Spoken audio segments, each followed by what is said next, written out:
My stepmother slapped me hard enough to split my lip over spilled soup, but it was not my blood that made her go pale. It was the note my aunt quietly slipped into her hand. Amidst the gasps of guests, my aunt whispered that everything was recorded. Lying in the ambulance, I finally realized this party was a trap set by the only woman who believed I was worth saving. My name is Isabel Schmidt, and at 19 years old, I am currently watching the ceiling of an ambulance vibrate violently above me. The world is a screaming blur of red and blue lights that slice through the windows like strobe lights in a horror movie. Every time the light hits my eyes, it feels like a physical blow, a sharp knife dragging across my retinas.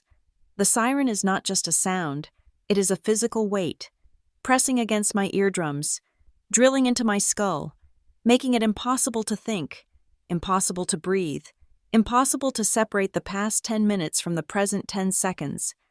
My body feels like it belongs to someone else. It is a map of fresh pain. My lip is throbbing with a pulse so violent I can feel it in my neck. There is the metallic, coppery taste of blood filling my mouth, sliding down the back of my throat, choking me. My left arm, the one I used to try and shield my face, is burning. I can already feel the skin tightening, the deep purple bruising blooming under the surface like ink dropped in water. Every time the ambulance hits a pothole or swerves around a corner, a gasp tears itself out of my throat. It hurts to inhale. It hurts to exhale. A face hovers above me, a paramedic. He looks young, maybe only a few years older than me, but his eyes are hard and focused. He is shouting something, but his voice sounds like it is coming from underwater.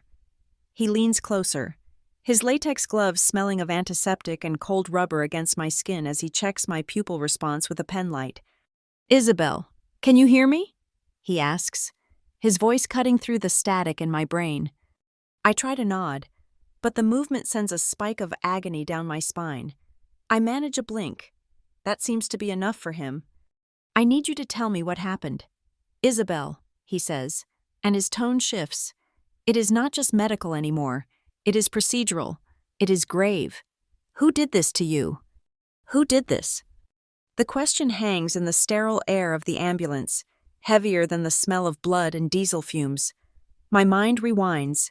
It does not go back simply, it snaps back, like a rubber band pulled until it breaks. The memory hits me with the force of a physical blow. 20 minutes ago, maybe 30, time is slippery right now.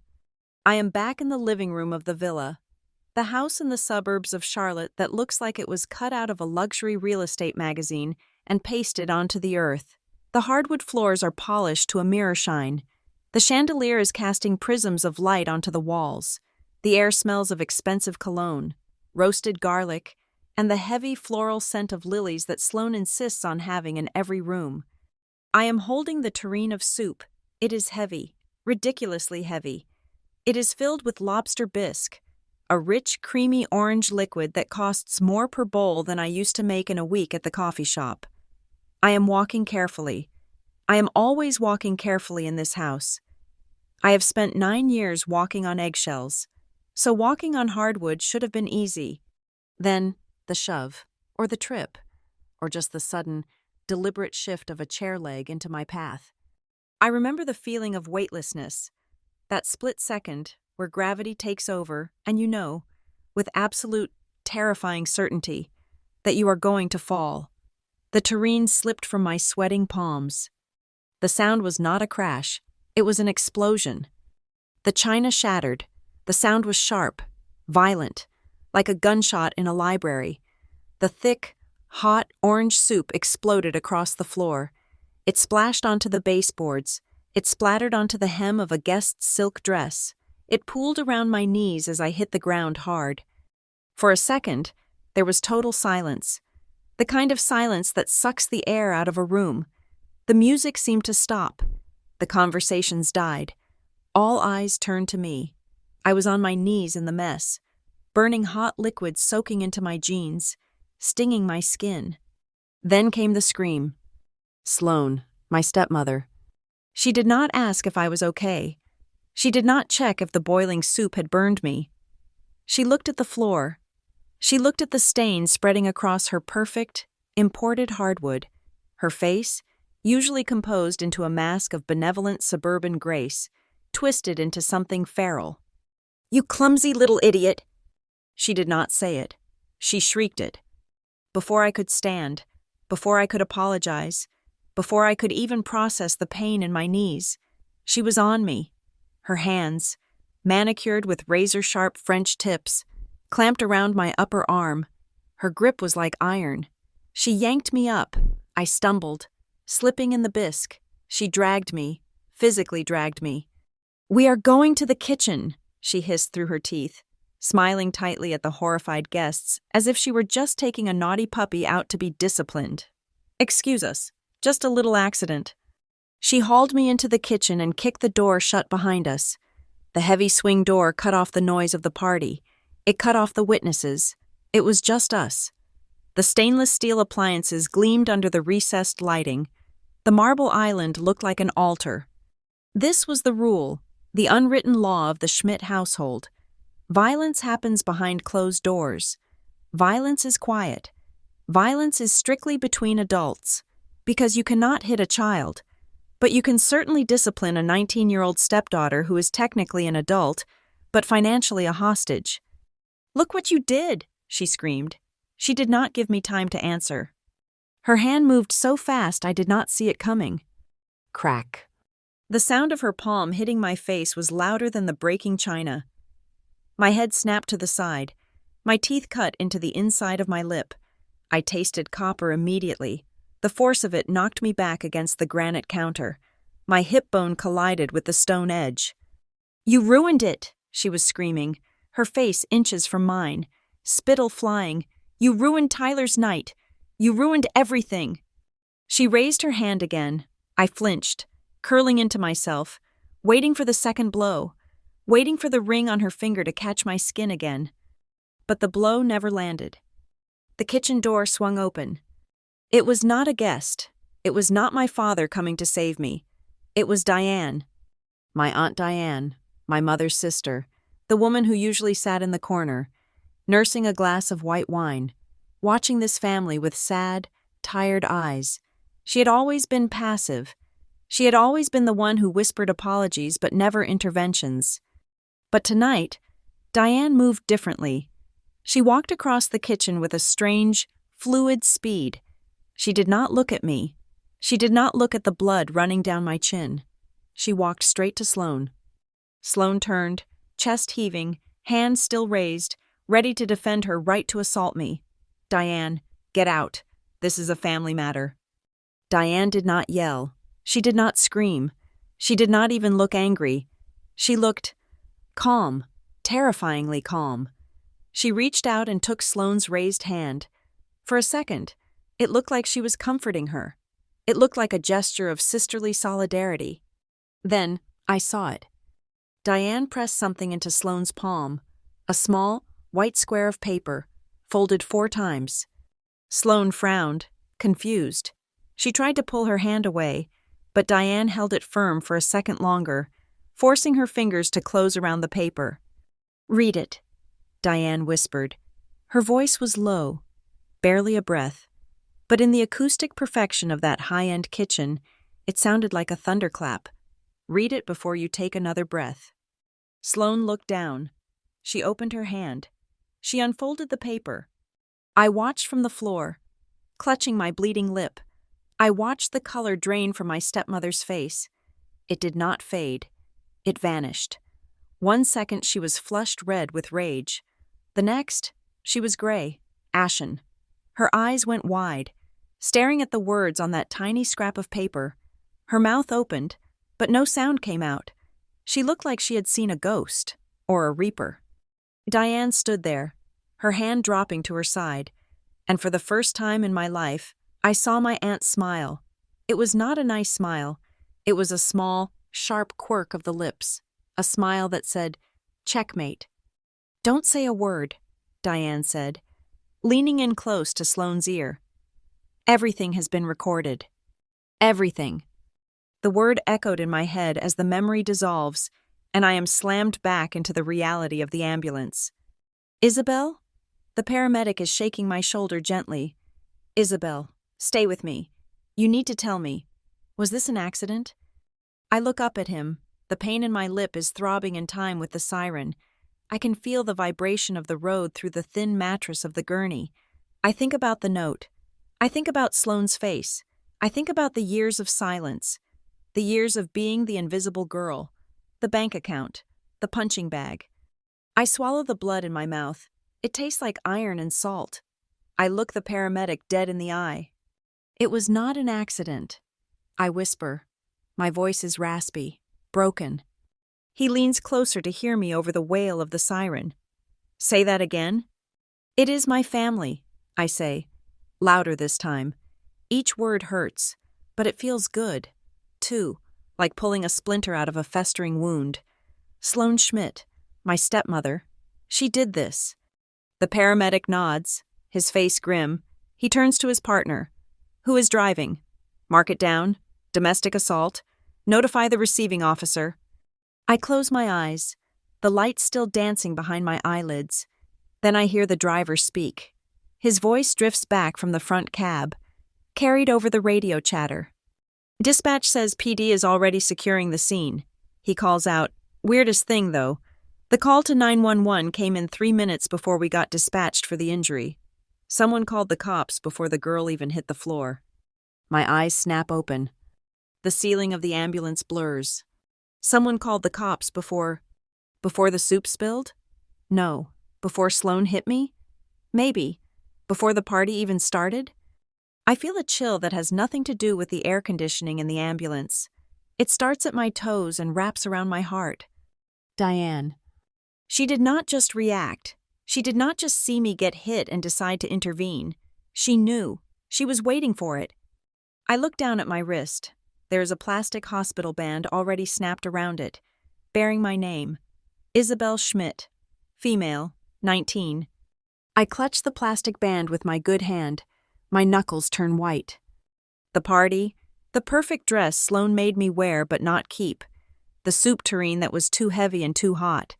The way Tyler had smirked when he stretched his leg out near the dining table. It was a setup, all of it. But it was not their setup. It was hers. Sloane thought she was disciplining a servant. Mark thought he was securing his son's future. Tyler thought he was playing a prank. But Diane? Diane was hunting. The realization hits me harder than the slap. I am not just a victim in an ambulance. I am the bait in a trap that has been set for years. The note she slipped into Sloane's hand was not a warning. It was a trigger. The ambulance hits a bump, and I groan, clutching my ribs. But underneath the pain, there is something else rising, something cold and hard and unfamiliar. But as the siren wails on, cutting through the night, dragging me away from the villa and toward the hospital, I realize the truth.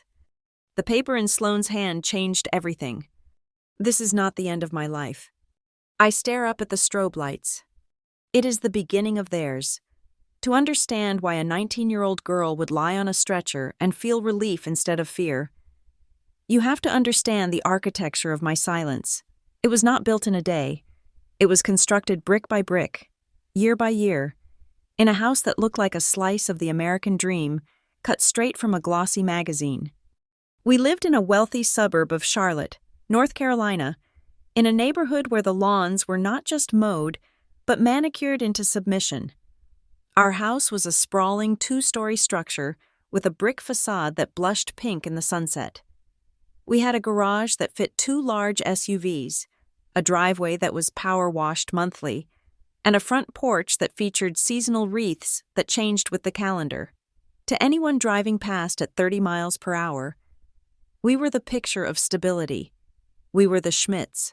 We were successful, healthy, and happy. But happiness in the Schmidt household was a limited resource, and it was hoarded carefully. My mother died when I was 10 years old.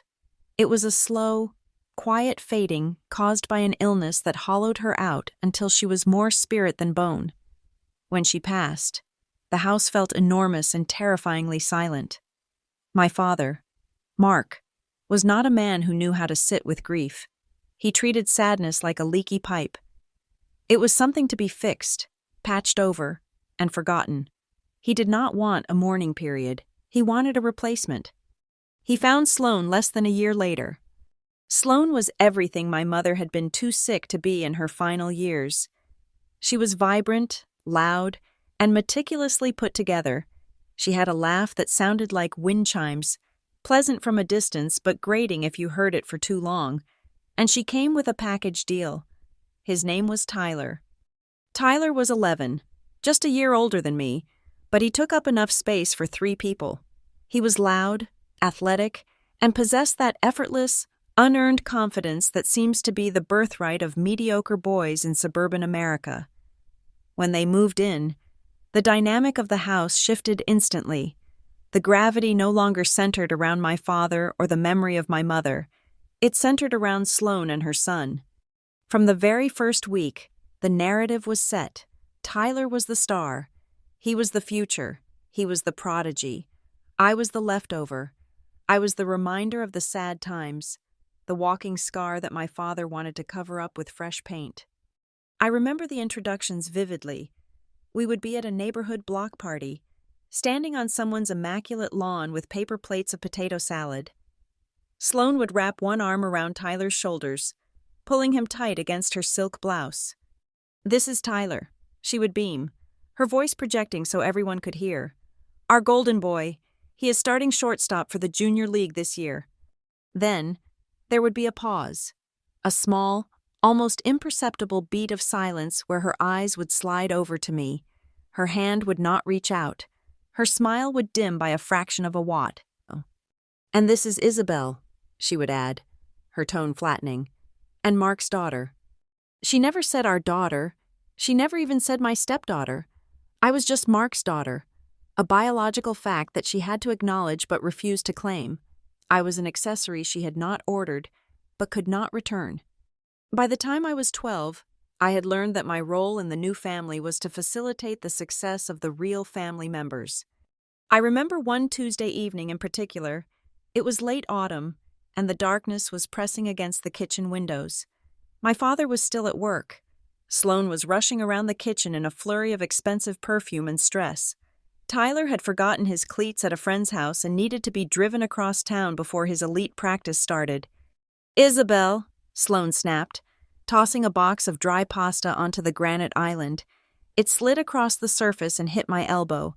"Your father will be home in 40 minutes. Put the water on. Make the sauce. Set the table.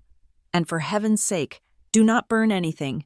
We do not have time for your mistakes tonight." She grabbed her keys and hustled Tyler out the door. He did not look at me. He was busy complaining that his jersey was not ironed perfectly. The door from the garage slammed shut, and the silence rushed back in. I was 12 years old. I was too short to reach the heavy pot on the top shelf without climbing onto the counter. I stood there in the empty kitchen, listening to the hum of the refrigerator. I filled the pot with water. I chopped the onions. I stirred the sauce. I did it all with a mechanical precision because I knew that if dinner was not ready, the tension in the house would be my fault. When Mark came home, he found me plating the food. The kitchen was clean. The table was set. He did not ask where Sloane was. He did not ask if I had done my homework. He kissed the top of my head absently and loosened his tie. "Good girl," he said, taking a sip of the wine I had poured for him. "You are learning responsibility. That is good.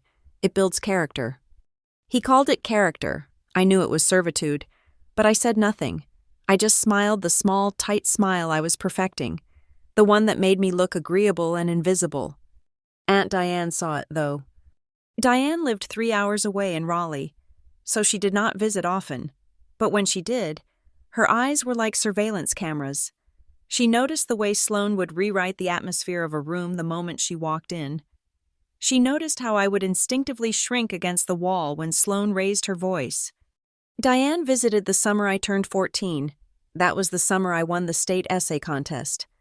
Writing was my escape. It was the only place where I could scream without making a sound. I had poured my soul into an essay about grief and the architecture of memory. When the letter came saying I had won first place in the state and a $500 prize, I felt a spark of pride so intense it almost hurt. I waited until dinner to tell them. We were eating steak, a celebration for Tyler making the traveling team. The mood was high. Mark was laughing. Sloane was refilling wine glasses. "I have some news too," I said, my voice shaking slightly. Sloane paused, her fork halfway to her mouth. "Oh?" "I won the North Carolina Young Writers Essay Contest," I said, pushing the certificate across the table. "I beat 4,000 other students." My father picked up the paper. He looked at it, and for a second, I saw a flicker of genuine pride. "That is impressive. Izzy, really impressive." Sloane snatched the paper from his hand before he could say more. She scanned it, her eyes flicking over the words without really reading them. "Writing," she said, placing the paper back on the table face down. "That is nice, Isabel, but let us be practical. Writing does not pay the mortgage." She turned to Tyler, her face lighting up again. "Now, tell your father what the coach said about your swing speed." The conversation moved on instantly. My achievement was a pebble dropped in the ocean. It made a tiny ripple and then was swallowed by the vast, unending celebration of Tyler. 10 minutes later, as we were finishing dessert, Sloane stood up. "Oh, Isabel," she said, as if the thought had just occurred to her. "Since you are done with your little writing project, you have time to help me. The Hendersons are coming over tomorrow for drinks. The guest bathroom grout is looking dingy. I need you to scrub it tonight." "But I just won," I started to say. "Isabel," she cut me off, her voice dropping to that dangerous, icy register. "Do not be selfish. We are celebrating your brother tonight. The least you can do is contribute to the household." So, on the night of my greatest academic achievement, while my father and stepmother toasted to Tyler's baseball swing on the back patio, I was on my hands and knees in the bathroom. The smell of bleach burned my nose. My toothbrush, an old one I was allowed to use for cleaning, scraped rhythmically against the tile. I could hear their laughter drifting through the air vents. I could hear the clink of glasses. I scrubbed until my knuckles were raw. I scrubbed until the grout was white. I scrubbed until I stopped crying because crying made my breathing jagged, and I needed to be quiet. That was the lesson I learned over and over again. Silence was survival. If I was quiet, Sloane would ignore me. If I was invisible, Mark would not have to feel guilty about neglecting me. If I did the chores without being asked, there would be no arguments, and my father could pretend his second marriage was a peaceful paradise. I learned to walk without making the floorboards creak. I learned to enter a room and gauge the temperature of Sloane's mood before I spoke. I learned to apologize for taking up space. Later that same night, after I had finished the bathroom and was washing the bleach smell off my hands, there was a knock on my door. It was Aunt Diane. She had stayed over in the guest room. She walked in and sat on the edge of my bed. She did not hug me. We were not a hugging family. The coldness had seeped into all of us, but she looked at me with an intensity that made me want to look away. She reached into her pocket and pulled out a chocolate bar. It was a small thing, but it was the only gift anyone had given me that day. "You are not a servant, Isabel," she whispered. I looked down at my hands. The skin was red and irritated from the chemicals. "It is okay, Aunt Diane. I do not mind helping." "Stop lying," she said. Her voice was sharp, not mean, but urgent. "Do not lie to me, and do not lie to yourself. You are doing this to keep the peace. You are doing this because you think if you are good enough, they will finally love you." I did not answer because I knew if I opened my mouth, a sob would escape. Diane leaned in closer. Her eyes were dark in the dim light of my bedroom. "Listen to me. Peace bought with your dignity is not peace. It is submission. One day, you are going to have to choose. You will have to choose between a fake peace and the truth. And when that day comes, I want you to remember who you are. You are your mother's daughter. You are not the help." She stood up and smoothed her skirt. "Sleep well, Isabel." She left the room, leaving me alone with the chocolate bar and the smell of bleach. I did not understand what she meant then. I thought she was just being bitter. I thought she did not understand how hard I was trying to make this family work. I thought if I just scrubbed a little harder, cooked a little better, and stayed a little quieter, eventually I would earn my place at the table. I was wrong. I spent the next 7 years shrinking. I let them borrow my money. I let them take my time. I let them use me as a prop in their family photos and a maid in their daily lives. I became a ghost in my own house, haunting the hallways, ensuring the golden boy had his jersey clean and the successful couple had their wine glasses polished. I did not know it then, but Aunt Diane was right. The choice was coming. It was creeping toward me like a slow tide, and in that house of polished surfaces and smiling lies, I was slowly, painfully preparing to stop being the glue that held them together and start becoming the hammer that would break them apart. By the time I turned 16, I realized that in America, freedom is not a constitutional right. It is a purchase. It is something you buy, dollar by dollar, hour by hour. And for a girl living in a house where she was treated like a glorified guest, the price of freedom was exactly the cost of 4 years of tuition, room, and board at a university at least 500 miles away from Charlotte. I got a job at a coffee shop 3 blocks from the high school. It was not a glamorous job. I came home every day smelling like stale espresso and burnt milk. My apron was always stained with chocolate syrup, and my fingers were perpetually scalded from the steam wand. I earned $7.25 an hour plus tips, which usually amounted to a handful of quarters left by students who bought $5 lattes. But I did not care. Every shift was a deposit in the bank of my future. Every time I wiped down a sticky table or unclogged the drain in the sink, I told myself I was buying a brick for my own house, a house where no one could tell me to scrub the grout or hide in my room when company came. I became obsessed with saving. I did not buy new clothes. I did not go to the movies. I ate the free pastries they were going to throw out at the end of the shift for dinner. By the middle of my junior year, I had managed to save $4,200. It was not a fortune, but to me, it looked like a golden ticket. The problem was that while my bank account was slowly growing, my father's account was hemorrhaging. To the outside world, Mark and Sloan were the epitome of upper-middle-class success. They drove leased luxury SUVs. They went on wine-tasting weekends in Napa. They threw catered parties for every minor holiday. But inside the house, the air was thick with the smell of panic. I would hear them late at night, their voices hushed and sharp, arguing over credit card statements. Sloan had a taste for things that projected status: designer handbags, high-end furniture, and, most expensively, Tyler. Tyler was not just playing baseball anymore. He was an industry. He was on an elite travel team that cost $3,000 a season just for registration. Then there were the private hitting coaches, the specialized nutrition plans, the travel expenses for tournaments in Florida and Arizona. Sloan was convinced that Tyler was going to the major leagues, or at least get a full-ride scholarship to a Division I school. She treated every dollar spent on him as an investment. I was not an investment. I was an expense. The collision was inevitable.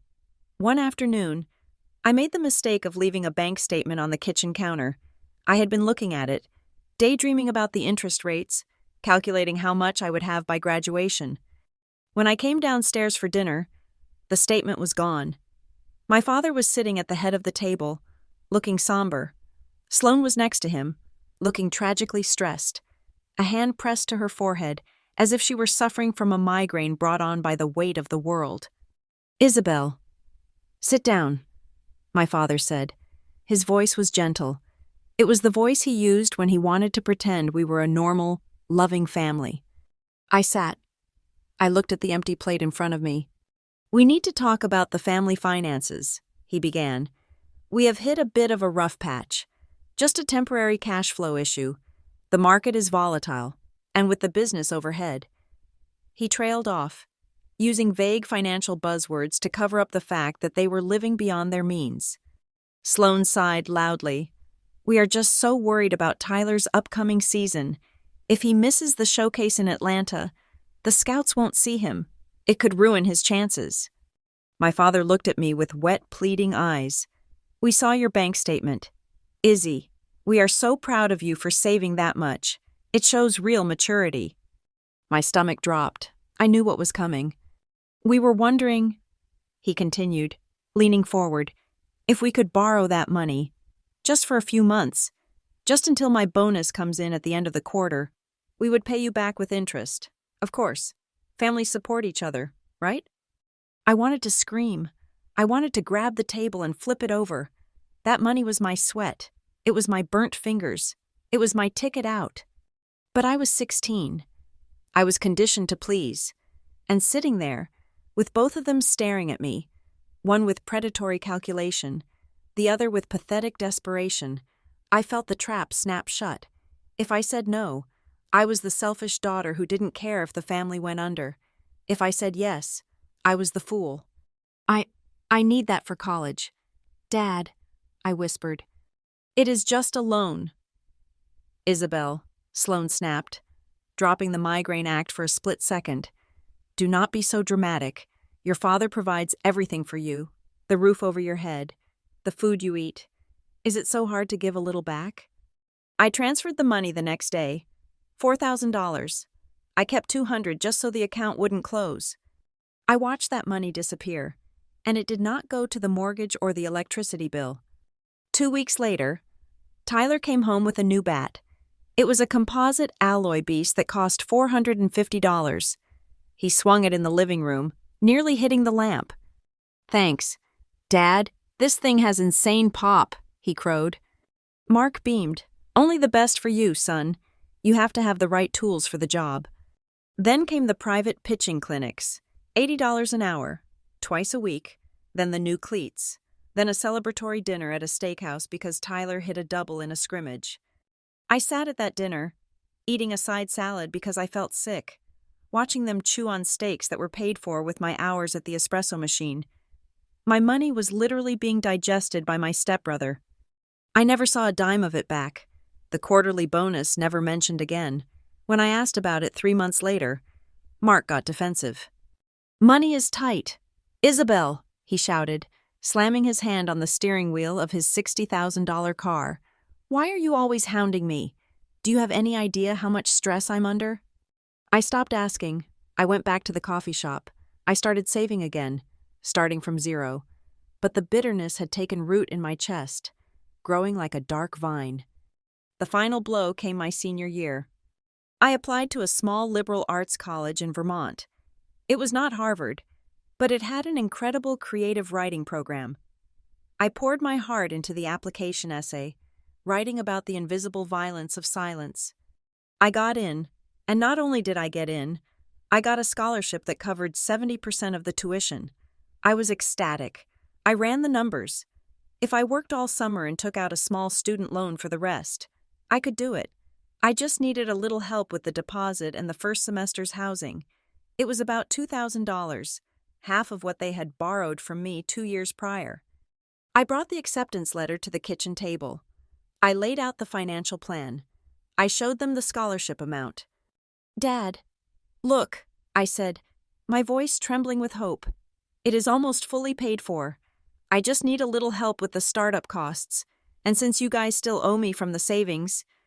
Sloane cut me off with a sharp laugh. It was a cold, dry sound. Vermont? She asked, looking at the brochure as if it were a piece of trash. Why on earth would you want to go to a school nobody has ever heard of to study? What is it? Writing? It is a good program. I defended, and I have a scholarship. Isabel, Mark sighed, rubbing his temples. We cannot swing it right now, not with Tyler's showcase coming up in Florida. That trip is going to cost us $5,000 for the hotel and the entry fees. I stared at him. I felt the blood drain from my face. You are choosing a baseball game over my education? I asked.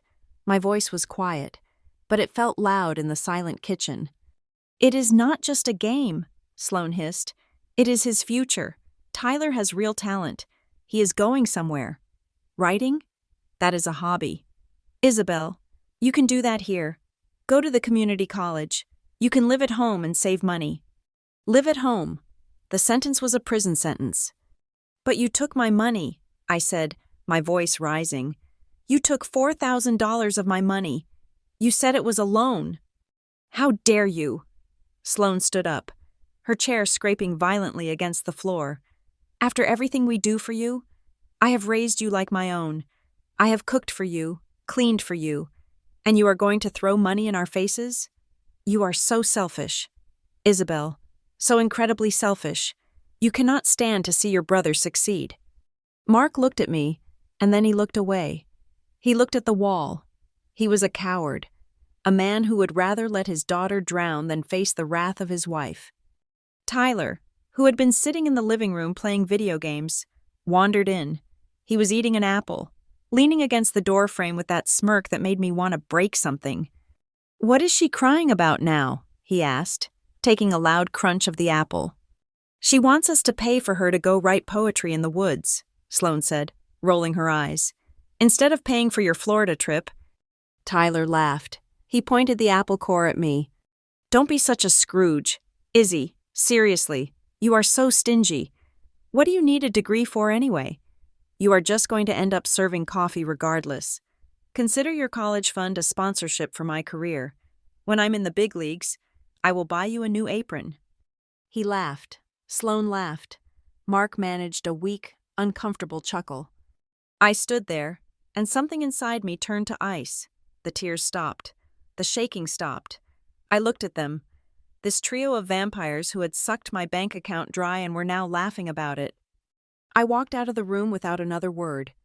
2 weeks later, Aunt Diane came to visit. She found me on the back porch, staring at the perfectly manicured lawn. I was not reading. I was not writing. I was just sitting there, feeling the weight of the trapped years ahead of me.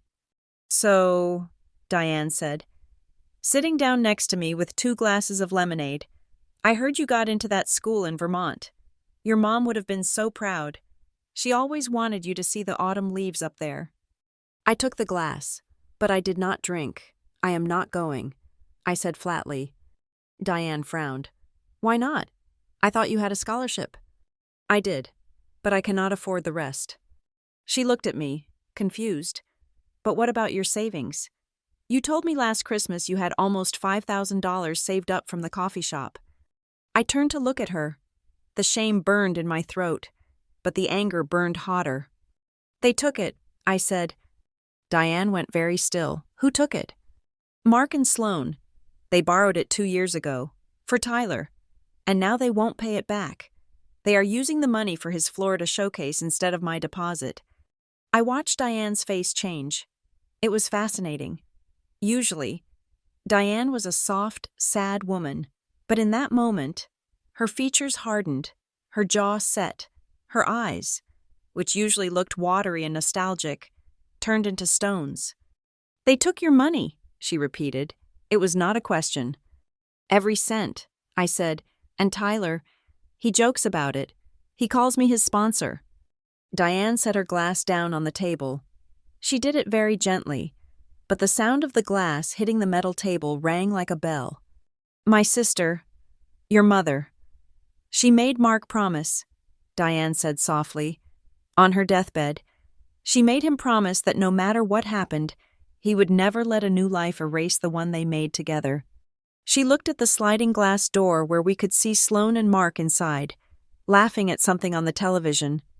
"If Mark puts that woman and her son above his own daughter's future," Diane whispered, her voice trembling with a cold rage I had never heard before, "then I am done keeping the peace.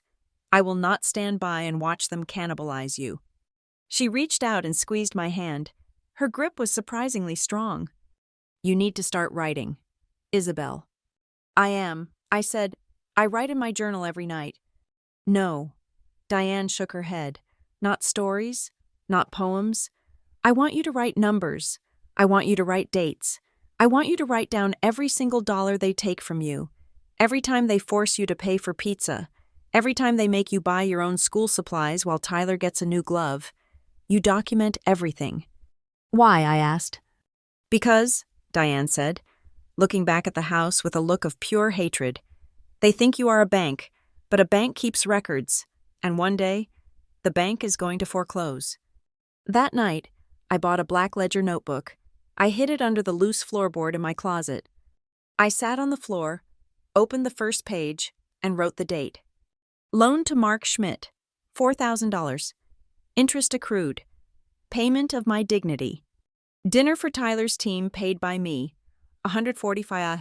Gas money for Sloane's car because she forgot her wallet. $60. I wrote it all down. I became a forensic accountant of my own abuse. They thought I was just the quiet girl who made the coffee and cleaned the messes. They did not know I was building a case. I was writing the indictment that would eventually destroy them, $1 at a time.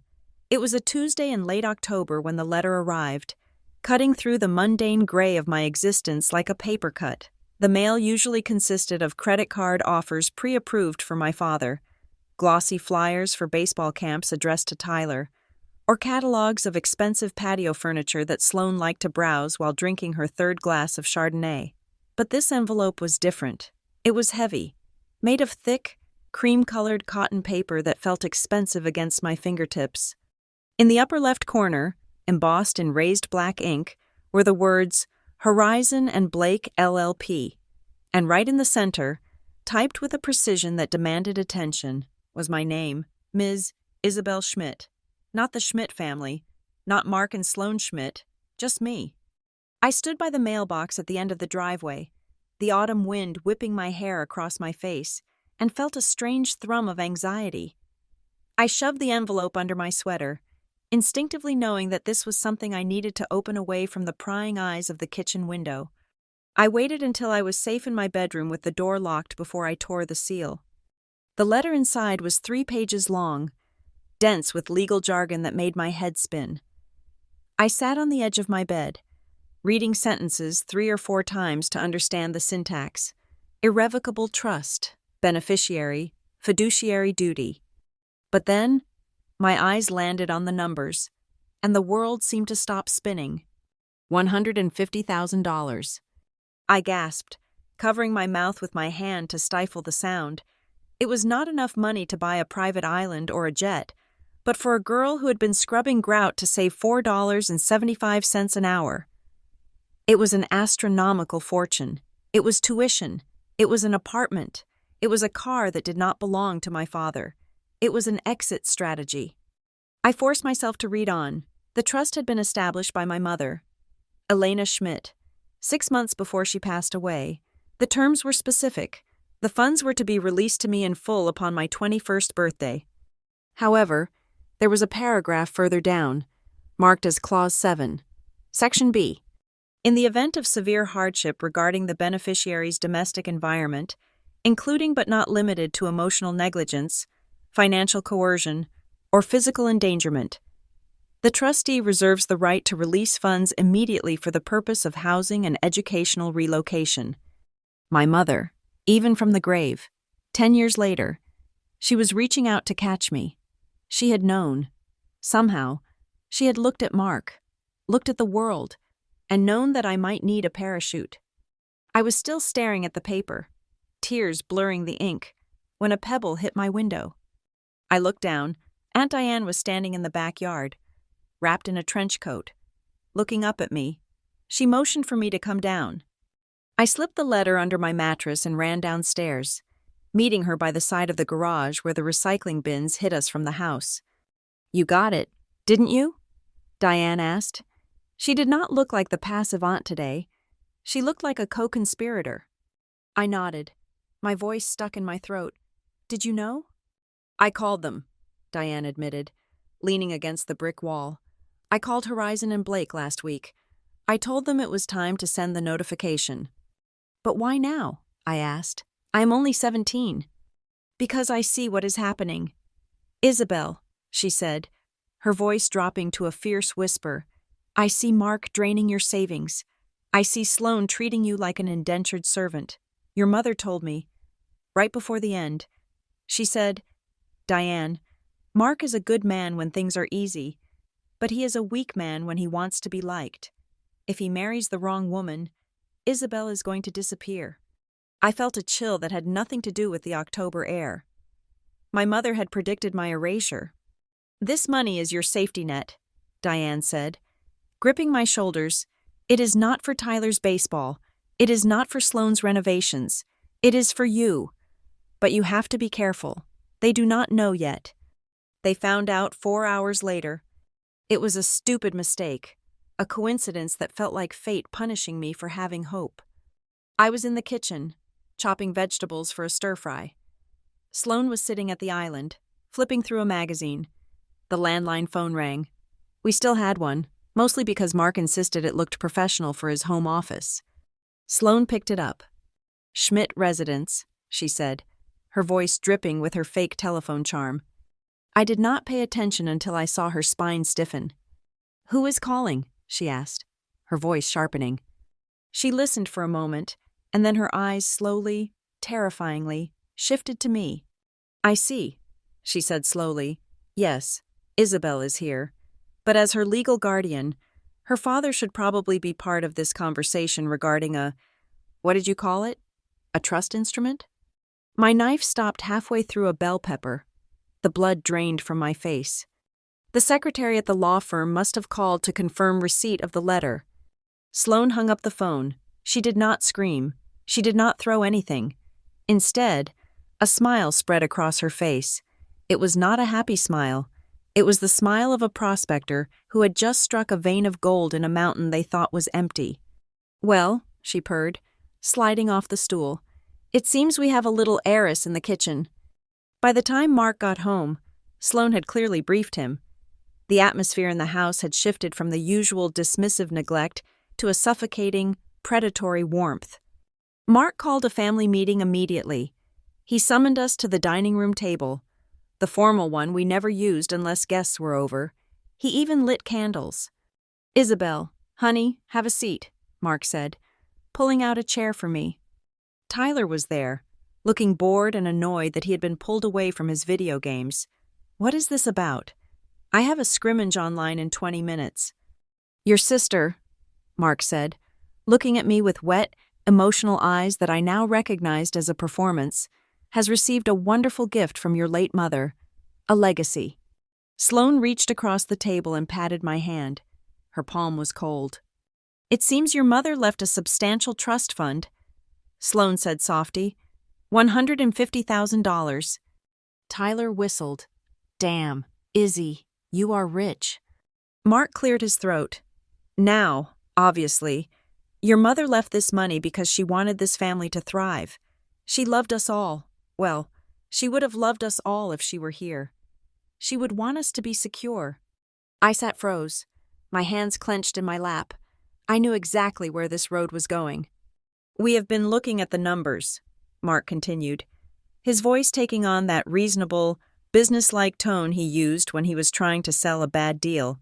"And we think the best way to honor her memory is to invest this money where it can do the most good for the family unit." He paused for dramatic effect.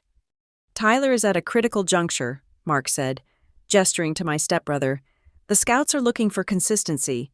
If we can get him into the elite showcase circuit in California and pay for that private coaching staff in Florida, he is guaranteed a scholarship. That is a return on investment that benefits everyone."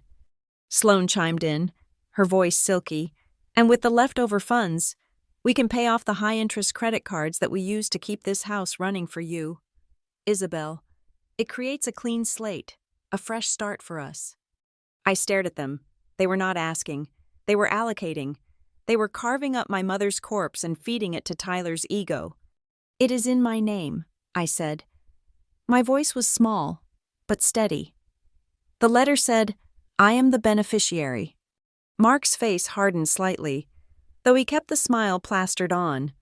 "Technically, yes, but you are a minor, Isabel, and even when you turn 18, you are not equipped to manage that kind of capital.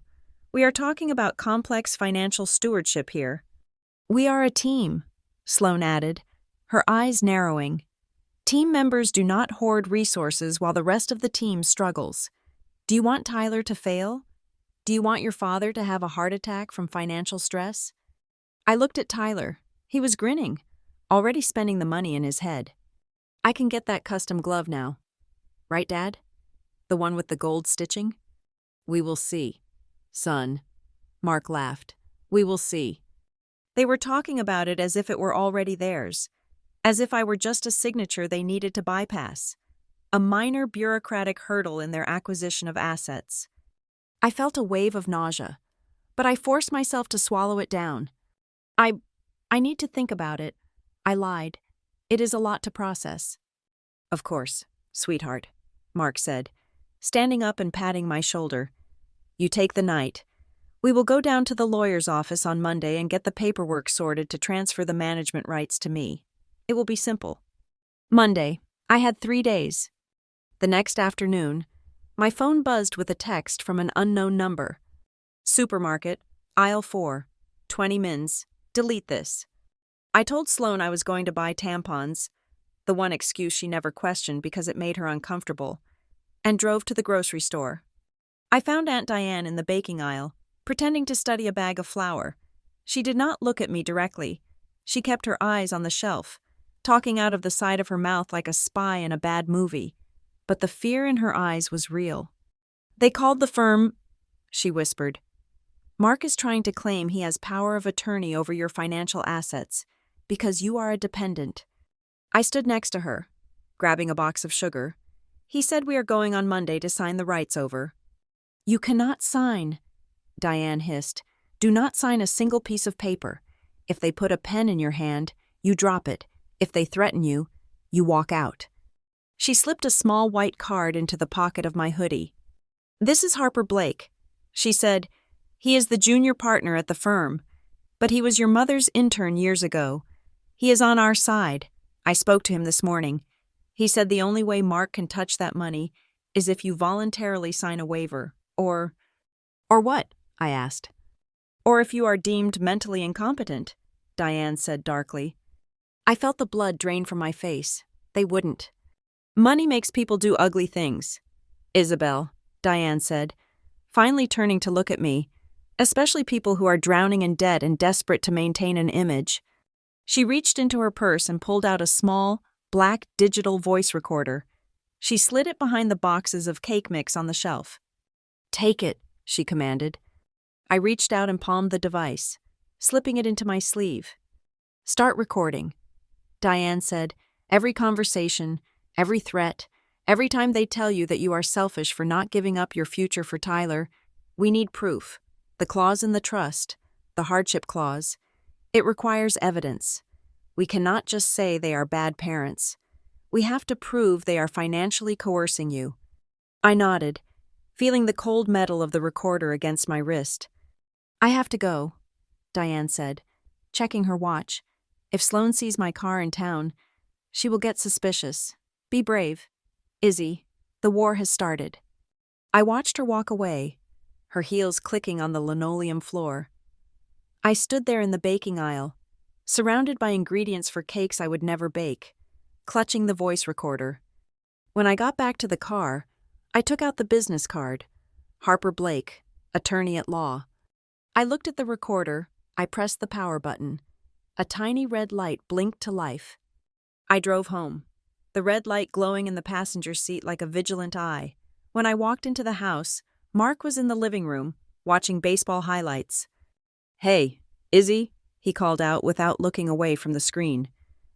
Sloane and I were thinking, maybe we take a portion of the trust and lease you a nice car, too. Nothing too flashy, but reliable. You would like that, right? I slipped my hand into my pocket and felt the recorder. I pressed the record button. That sounds nice, Dad, I said, walking toward the stairs. But I think I want to read the trust documents myself first. Mark turned his head. His smile didn't reach his eyes. Don't worry your pretty head about the legal stuff. Honey, leave that to the adults. You just focus on being a good sister. I smiled back. It was the first real smile I had given him in years, because for the first time, I knew something he didn't. I was not just a sister anymore. I was a witness, and the trial had already begun. The document sat on the floral placemat like a loaded gun. It was a standard legal form, 3 pages stapled together, printed on crisp white paper that seemed to glow under the dining room chandelier. At the top, in bold, capitalized letters, it read, General Durable Power of Attorney. For 3 nights in a row, it had been the centerpiece of our dinner.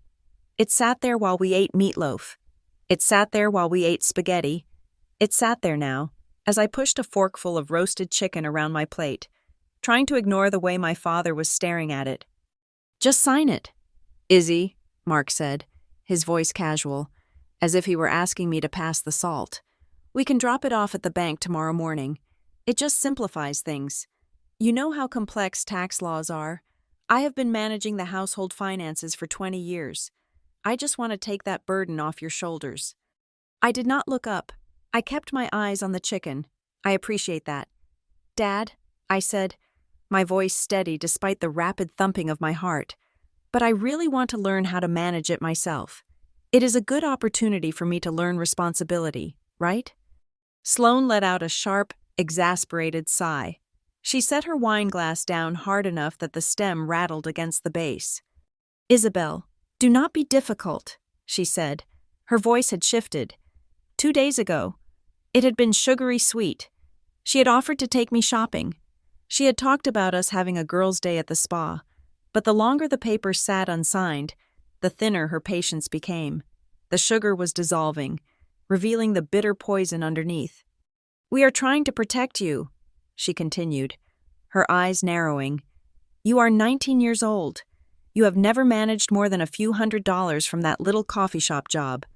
If you make a mistake with the trust, the IRS will come after you. Do you want to go to jail for tax fraud?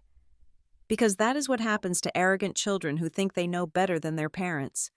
"I am not arrogant," I said. "I just want to read it." Tyler snorted from across the table. He was texting under the table, barely paying attention, but he never missed a chance to kick me when I was down. "She thinks she is Warren Buffett now." Tyler laughed. "Trust fund princess." "Hey, Izzy, since you are so rich, why don't you buy me that new PlayStation? Consider it rent for all the years you lived here for free." Mark chuckled, but it was a nervous sound. "Tyler, stop. Your sister is just confused. She thinks we are trying to take something from her, when we are actually trying to pool our resources." He leaned forward, his face entering the pool of light from the chandelier. "Honey, listen to me. If you do not sign this, the administrative fees alone will eat up half the money. I know a guy who can invest this for us. We could double it in 2 years. Think about that. We could pay for Tyler's training, get you a nice car, and still have money left over. But if you keep stalling, the opportunity window closes." I gripped my fork tighter. I knew exactly what opportunity was closing. The deadline for the deposit on the luxury SUV he had been test driving last week was Friday. "I need to use the bathroom," I said, standing up abruptly. "Sit down," Sloane barked. I ignored her and walked out of the room. I could feel their eyes burning holes in my back. I went into the downstairs powder room, locked the door, and turned on the faucet to drown out the sound. I pulled my phone from my pocket and dialed Harper Blake. He answered on the first ring. "They are pressuring me again," I whispered, pressing the phone tight to my ear. "They put the papers on the dinner table. Mark says he just wants to invest it." "Do not sign it," Harper said. His voice was calm, professional, and terrifyingly serious. "Isabel, listen to me. That power of attorney gives him total control. If you sign that, he can drain the account 5 minutes later and legally, there is almost nothing we can do to stop him. He can claim he was investing it in high-risk assets and lost it all. He can gift it to himself as a management fee. Do not let your pen touch that paper." "But they are getting angry," I said, watching my own pale reflection in the mirror. "Sloane is saying I am tearing the family apart." "Let them get angry," Harper said. "Anger is good. Anger makes them sloppy. Remember the clause. We need proof of coercion. If they are just asking, it is annoying. If they threaten you, if they leverage your housing, if they intimidate you, that is what we need." I hung up and took a deep breath. I splashed cold water on my face. When I went back to the dining room, the paper was still there. I sat down and ate in silence, while Mark and Sloane talked loudly about how ungrateful children were the curse of the modern age. The next day, Aunt Diane came over. She parked her sedan in the driveway and walked in carrying a Tupperware container of lasagna. It was her Trojan horse. Sloane could not kick her out without looking rude, and Sloane cared about appearances more than anything. I was in the living room, pretending to study for a history exam. Diane set the lasagna on the coffee table and sat next to me. "Keep studying," she murmured, picking up a magazine to shield her face from the kitchen where Sloane was aggressively unloading the dishwasher. She reached into her purse and pulled out a small velvet box. "Happy early birthday," she said loudly, "for Sloane's benefit." I opened the box. Inside lay a silver necklace with a pendant shaped like a teardrop. It was encrusted with small, clear stones that caught the light. "It belonged to your mother," Diane said, her voice dropping to a whisper. "But I made some modifications." She leaned in, pretending to help me clasp it around my neck. "The bottom stone," she breathed into my ear. "It is a lens, high definition, 180 degrees. The microphone is behind the silver backing. It records to a cloud server every time it detects a voice above a certain decibel level, or if you press the small latch on the side." I touched the cold metal of the pendant. It felt heavy, not with weight, but with purpose. "Why?" I asked. "Because Harper and I talked," Diane whispered. "We cannot just wait for them to steal the money. We need to catch them trying to break you. Mark is desperate. I called around. He owes $40,000 to a loan shark in the city, and his credit cards are maxed out. He needs your money by the end of the month, or he is in serious trouble. He is going to escalate." I looked at her, wide-eyed. "A loan shark?" "He is gambling on Tyler," Diane said. "He thinks if he spends enough money, the boy will get signed and pay it all back. It is a sickness, Isabel, and you are the cure he is trying to swallow." She gripped my hand. "Wear the necklace. If they scream at you, record it. If they threaten to kick you out, record it. If they touch you." She stopped, her eyes hard. "If they touch you, that is the end of them. That is the severe hardship clause. Immediate removal, immediate release of funds." I nodded. I understood. I was not just a victim anymore. I was bait. For the next 3 days, I became a phantom in my own house. I wore the necklace everywhere. I tapped the small latch whenever I entered a room where they were talking. I started digging, too. Mark had left his laptop open on the kitchen island one afternoon while he went to get the mail. I had 60 seconds. I opened his email. I searched for Tyler and Carr. I found it, an email thread with a dealership in Charlotte. "Mr. Schmidt, we can hold the Range Rover until the 1st of the month, but we need the down payment of $12,000 by then. You mentioned a trust transfer coming through?" Mark's reply was short. "The funds are secured, just waiting on a signature. Have the paperwork ready for November 2nd. I took a picture of the screen with my phone. I sent it to Harper. I sent it to Diane. I saved it to a hidden folder on my cloud drive. Evidence. They were selling my future to buy a car for a boy who couldn't even bother to clear his own plate after dinner. The tension in the house was becoming physical. It felt like the air pressure was dropping before a tornado. Mark stopped acting nice. He stopped asking me to pass the salt. He started looking at me with a mixture of hatred and panic. It broke on a Thursday night. It was raining. The sound of the rain against the windows was relentless. Mark had been drinking. I could smell the scotch on him from across the kitchen. I was making tea. The necklace was cool against my skin. Mark walked into the kitchen. He did not look at me. He walked to the counter where the power of attorney form was still sitting, now slightly wrinkled. He picked it up. He walked over to me and slammed it down on the counter next to the stove. The sound was like a gunshot. "Sign it," he said. I didn't turn around. I kept watching the water boil. "I cannot sign it, Dad," Harper said. "I do not care what some ambulance-chasing lawyer said," Mark roared. I pressed the latch on the necklace. Recording on. He grabbed my shoulder and spun me around. His face was red, his eyes bloodshot. "I am your father. I put clothes on your back. I kept a roof over your head. You owe me this. You stole my savings," I said, my voice shaking but loud enough for the microphone. "You took $4,000 and you never paid it back. I am not giving you $150,000 more." Mark's hand tightened on my shoulder. It hurt. "You selfish little brat," he spat. "Do you think you are special? That money is wasted on you. You are going to be a barista your whole life. Tyler has a future. Tyler is going to be somebody.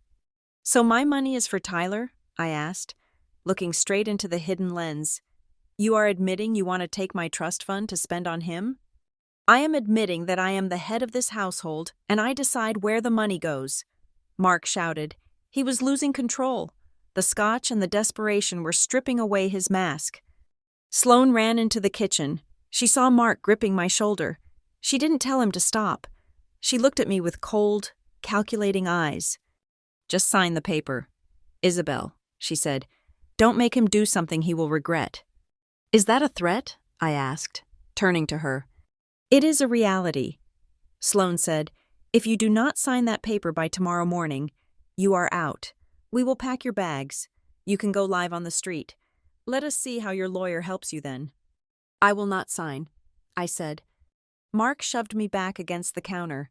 My lower back hit the edge of the drawer handle. Pain shot up my spine. You will sign, he screamed, leaning into my face. You will sign it or I will make your life a living hell. I will ruin you. Isabel, I will make sure you never get a dime of that money until you are old and gray. I stood there, breathing hard, feeling the sting in my shoulder and the throb in my back. The camera was recording. The microphone was catching every word of his blackmail. I need to go to my room, I said. Mark stared at me for a long moment, his chest heaving. Then he stepped back, disgust written all over his face. Get out of my sight, he growled. You have until breakfast. If that paper isn't signed, you are done in this family. I ran upstairs. I locked my door. I pushed the dresser in front of it. My phone buzzed. It was a text from Diane. She must have been monitoring the cloud upload, listening to the audio in real time. I heard it. The text read, I have the audio. That was coercion and threat of eviction. We are close. Izzy, we are so close. I sat on my bed, my hands trembling uncontrollably. I touched the necklace. I had the threats. I had the financial records. But Harper had said we needed severe hardship. Emotional abuse was a gray area in court. Eviction was bad, but they could argue I was an adult. I looked at the text again. If they touch you, that is the end of them. Mark had shoved me, but it wasn't enough. It wasn't undeniable. A shove could be, he said, she said. I needed something they couldn't deny. I needed a stage. Another text came through from Diane. Don't fight alone anymore. If they are going to hurt you, let them do it where the world can see. Tyler's birthday party is Saturday. Everyone will be there. The coaches, the investors, the neighbors. I read the words. I understood what she was asking. They wanted to hide their sins in the kitchen, in the dark, behind closed doors. Diane was telling me to drag them into the light. I typed back a single word. Okay. I laid back on the pillow, clutching the necklace. The deadline was breakfast, but I knew I could stall them one more day. I would tell them I needed 24 hours to say goodbye to the money. Mark would buy it because his ego wanted to believe he had won. Saturday. Saturday would be the end. One way or another, the perfect family was going to die on Saturday night, and I would be the one holding the shovel, like an executioner dressed in a tuxedo. The Schmidt residence had been transformed. The driveway was lined with cars that cost more than most people earned in a decade. There were Porsches, Mercedes, and heavy, pristine SUVs that had never seen a speck of mud. The front lawn was lit by uplighting that made the brick facade of the house look majestic, almost royal. Inside, the air conditioning was working overtime to combat the body heat of 50 guests. It was Tyler's 21st birthday, but it felt more like a coronation. Sloane had hired a catering team for the appetizers, but she insisted that the main course be home style to show that despite our wealth, we were still grounded, traditional people. That meant I was not a guest at this party. I was the staff. I wore a plain black dress that Sloane had picked out. It was simple, severe, and designed to make me blend into the background. I was not Isabel, the daughter. I was Isabel, the logistics manager. Check the ice, Sloane hissed at me as she breezed past the kitchen island. Holding a glass of champagne, the coach's wife has an empty glass. Fix it. I moved through the house like a ghost. The living room was a sea of expensive cologne and loud laughter. Tyler was in the center of it all, holding a whiskey sour, wearing a tailored suit that probably cost $2,000. He was laughing at a joke a scout from a major university had made, his head thrown back, his teeth white and perfect. He looked the part. He looked like the golden boy. He looked like a winner. Mark found me near the drink station. He grabbed my elbow, his grip tight, his smile plastered on for the benefit of the room. "Izzy, listen to me," he whispered, leaning in close so only I could hear. "At 8 o'clock, we are doing the speeches. I am going to call you up." "Me?" I asked, feeling a knot of dread tighten in my stomach. "Yes, you," Mark said. "I have a box in my office, wrapped in blue paper. Inside are the keys to the Range Rover. I want you to bring it out. I want you to hand it to Tyler and say, 'This is from Mom and me.'" I stared at him. The audacity was breathtaking. He wanted me to publicly present the car that he was stealing my money to pay for. He wanted me to bless the theft in front of 50 witnesses. And smile. "Isabel," Mark added, his voice dropping to a growl, "if you ruin this moment, if you look sour, if you hesitate, we will finish that conversation from the kitchen the other night. Do you understand?" I nodded. "I understand." "Good girl." He patted my cheek, a gesture that looked affectionate to the room but felt like a slap to me, and walked away to shake hands with a bank executive. I touched the pendant on my neck. I felt the tiny latch. I pressed it. Recording. I went back to the kitchen to prepare the soup course. The kitchen was the staging ground. It was chaotic, filled with dirty trays and half-empty wine bottles. The back door opened, and Aunt Diane slipped in. She was dressed nicely, in a navy blue dress, but she looked out of place among the peacocks in the living room. She looked tense. She scanned the room immediately. Her eyes flicked to the top of the refrigerator, where a decorative fern sat. Hidden inside the dense leaves was a small black lens. She then looked at the smoke detector above the island. Another lens. She walked over to me. She didn't say hello. She reached out and adjusted my necklace, her fingers brushing against the hidden microphone to ensure it was unobstructed. "Are you ready?" she whispered. "I am scared," I admitted. My hands were shaking. "Good," Diane said. "Fear keeps you sharp. Just remember the plan. If they cross the line, we end it. Tonight." She squeezed my hand and then walked out into the party, blending into the crowd, positioning herself near the kitchen door, the silent sentry. At 7:45, Sloane burst into the kitchen. "The soup," she snapped. "Why is the soup not out? The coach is looking at his watch." "I am bringing it now," I said. It was a massive porcelain tureen, filled to the brim with lobster bisque. It was heavy, hot, and difficult to balance. I grabbed a kitchen towel to hold the handles. "Move," Sloane ordered, holding the swinging door open. I stepped out into the dining room. The lights had been dimmed slightly. The noise level was deafening. People were standing in clusters, holding plates, blocking the path. "Excuse me," I murmured. "Hot soup. Coming through?" I navigated the crowd carefully. My arms were already burning from the weight. I saw the main table ahead. Mark was there. Tyler was there. Tyler saw me coming. He was drunk. His eyes were glassy. And he had that mean, reckless grin he got when he had too much alcohol and too much adoration. He was talking to a girl, a cheerleader from the local college, and he glanced at me with pure disdain. "Here comes the help," he said loudly enough for the people nearby to hear. As I passed behind his chair to get to the serving station, Tyler shifted. It wasn't an accident. I saw him look down. I saw his leg shoot out. He hooked his polished dress shoe behind my ankle. It happened in slow motion. My foot caught. My balance shattered. I tried to correct myself, to pull back, but the tureen was too heavy.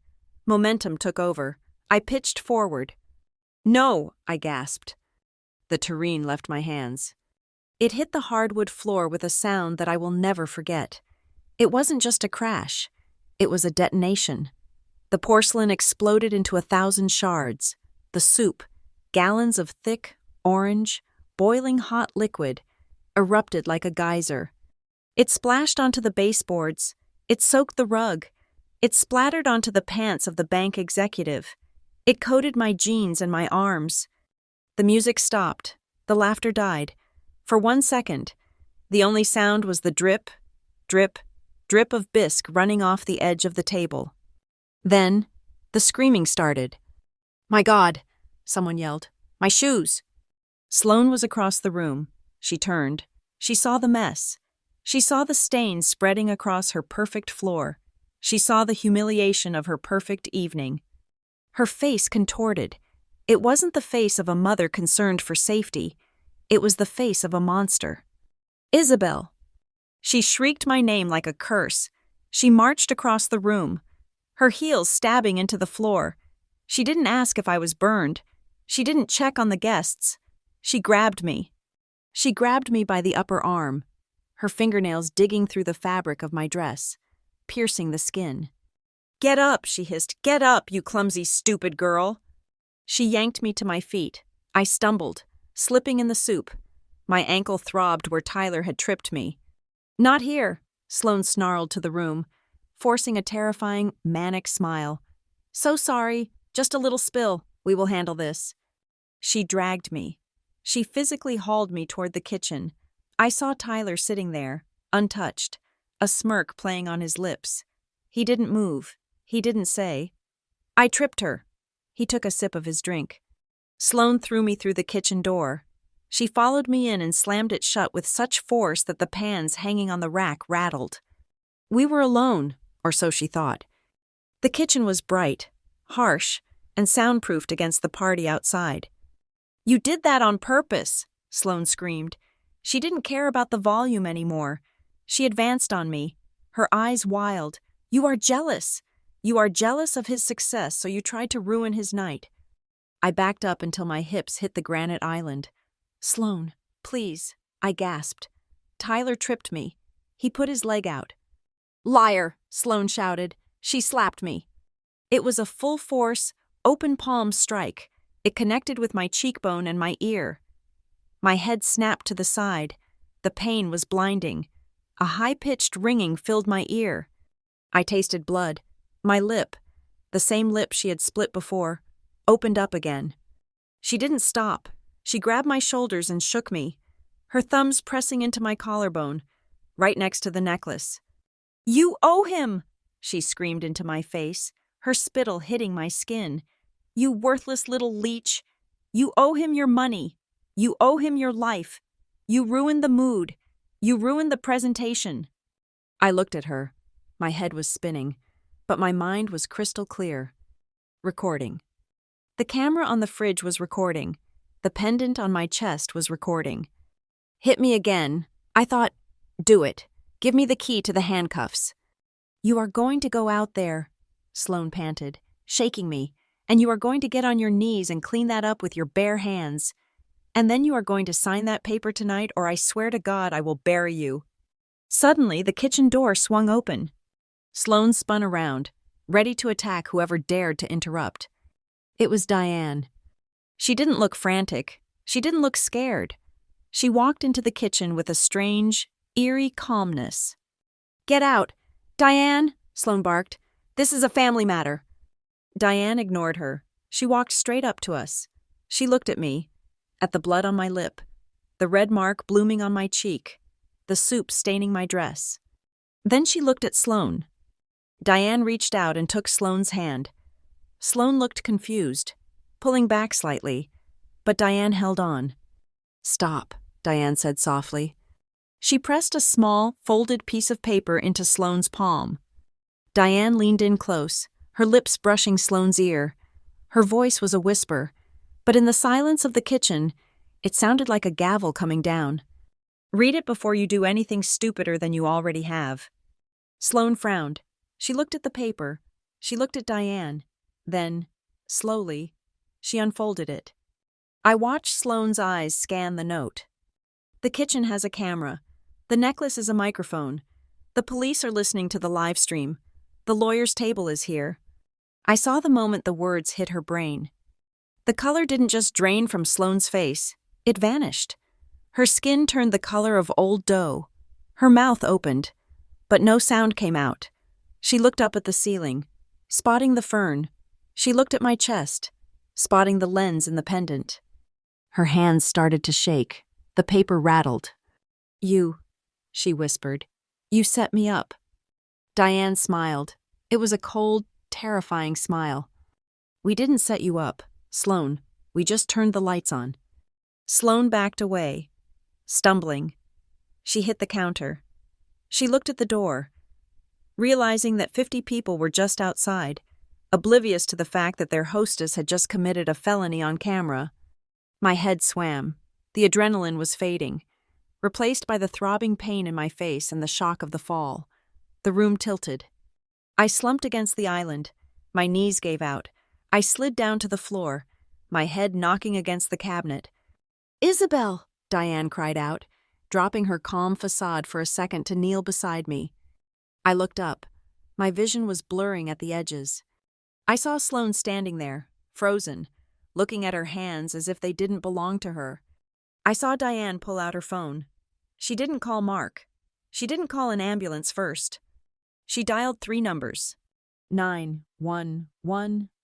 "I need police and an ambulance at 12 Oakwood Drive," Diane said into the phone, her voice clear and loud.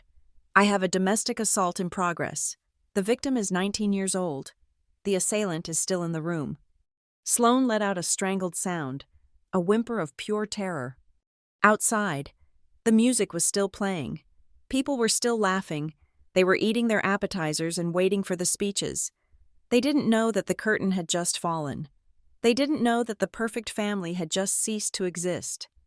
I closed my eyes and let the darkness take me. I was hurt. I was bleeding. But for the first time in 10 years, I wasn't afraid. I had the tape. The world came back to me in fragments. First, there was the cold, the kitchen tiles, usually heated by the expensive underfloor system Mark had installed 2 years ago, felt like a sheet of ice against my cheek. Then came the smell. The cloying, rich scent of lobster bisque was everywhere. It was in my hair.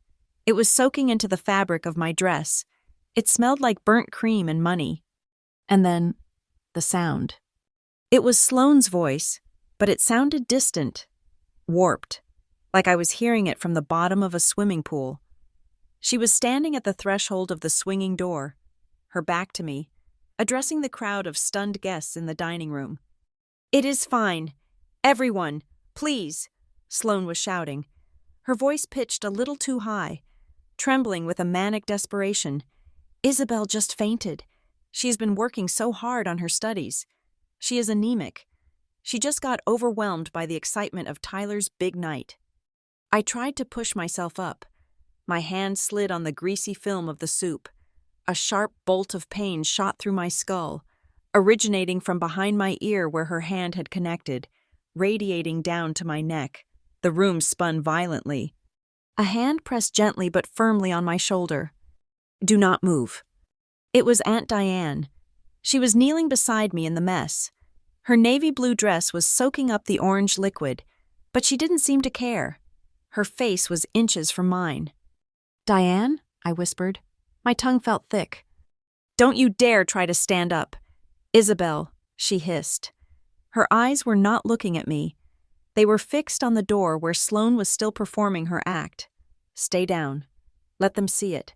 Let them see exactly what they did to you." The back door, the one leading to the patio, burst open. A rush of cool night air swept into the humid kitchen. I flinched, expecting Mark, expecting Tyler. But it was Mrs. Gable. She lived 2 houses down. She was a registered nurse who had retired last year. I had seen her walking her golden retriever every morning for a decade, but we had never spoken more than a polite wave. Diane motioned her over. "Check her pupils," Diane commanded. Mrs.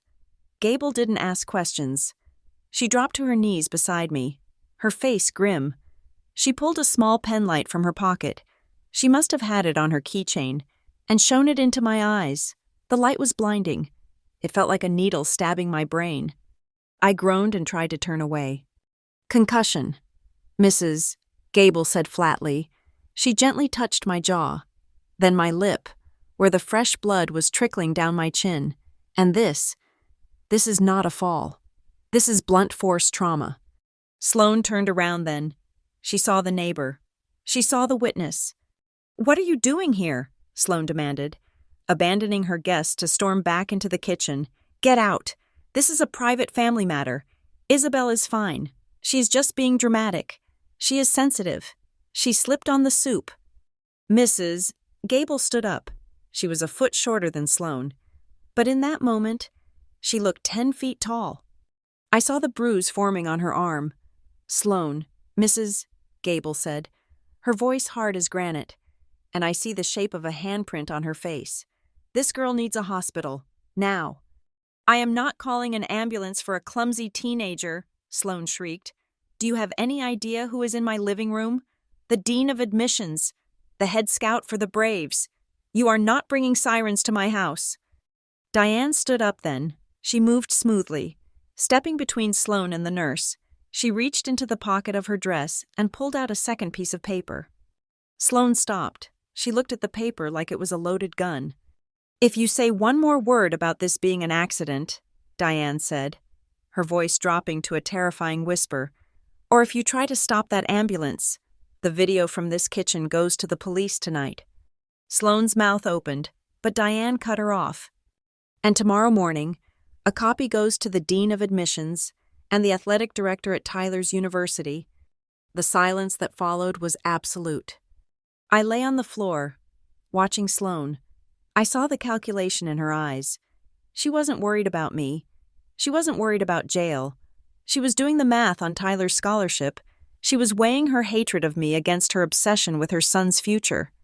"Call them," Sloane whispered, her voice shaking with suppressed rage. "Get her out of here. Just get her out the back door. Don't let the guests see." Diane turned to Mrs. Gable. "Make the call." The next 10 minutes were a blur of sensory overload. I drifted in and out of focus. I remember the sound of the siren growing louder, a wail that cut through the polite jazz music playing in the living room. I remember the red and blue lights flashing against the kitchen cabinets, turning the stainless steel appliances into a disco of emergency colors. Mark came into the kitchen then. He looked disheveled. He looked at me on the floor, and for a split second, I saw fear in his eyes. But it wasn't fear for his daughter. It was the fear of a man watching his empire crumble. He didn't come to me. He went to Sloane. They huddled in the corner, whispering furiously. Then the paramedics were there. Big, heavy boots on the delicate hardwood, voices that were loud and commanding. "Ma'am, can you hear me? Can you tell me your name?" "Isabel," I rasped. Tyler appeared in the doorway. He was holding a napkin, looking pale. He looked at the paramedics, then at the soup on the floor, then at me. Is she okay?" he asked, but his eyes were darting around the room, looking for an exit. "Dad, the scout is asking what is going on. He saw the lights. He thinks it's a drug raid or something. You have to go talk to him." Mark looked at his son, then he looked at me.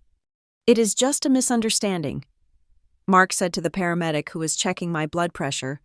"A family dispute. She got emotional. She fell." The paramedic, a burly man with a kind face, didn't even look at Mark. He kept his eyes on me. "Ma'am, does your neck hurt? We are going to put a collar on you just to be safe." They lifted me.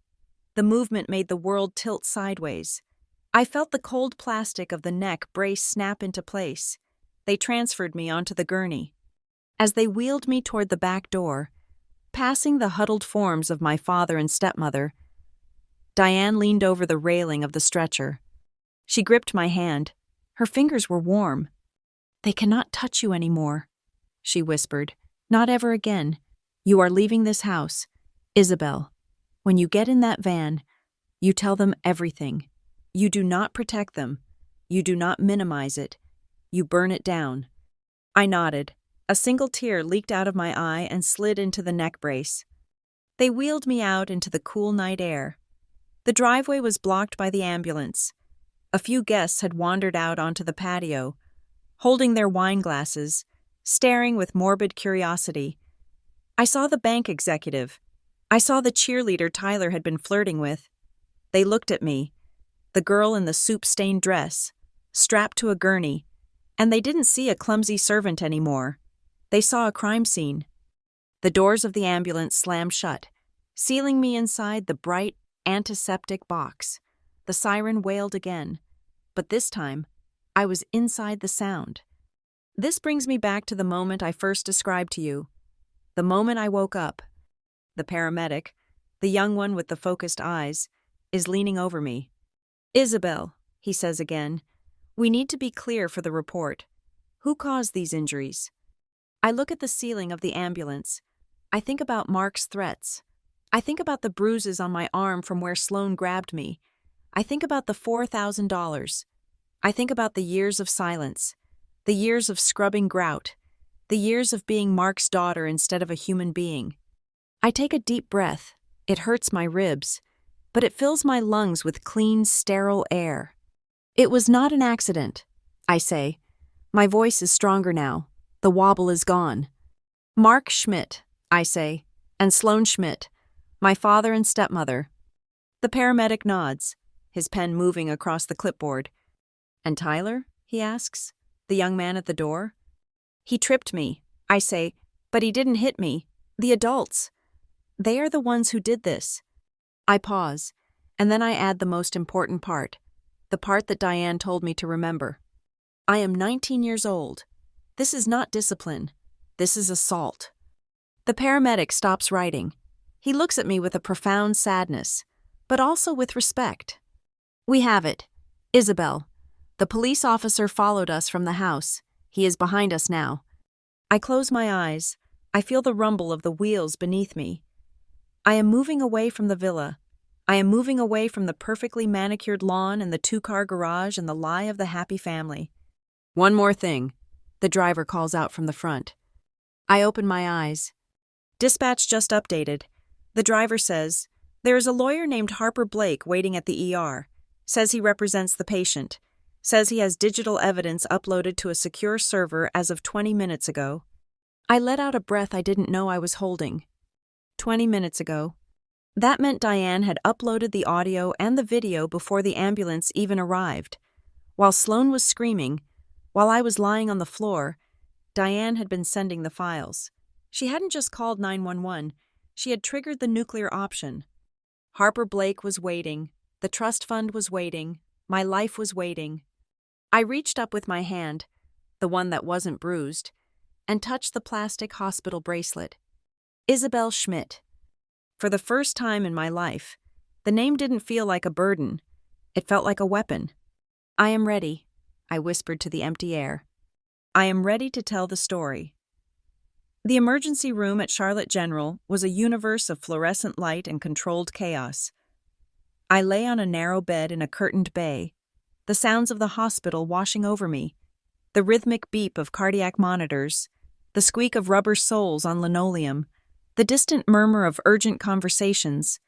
My neck was still encased in the rigid plastic collar, and my head throbbed with a dull, persistent ache that felt like a heartbeat inside my skull. A doctor had come and gone, shining lights in my eyes, asking me to squeeze his fingers, to push against his hands with my feet. He used words like mild concussion and contusion and laceration, turning my pain into medical terminology.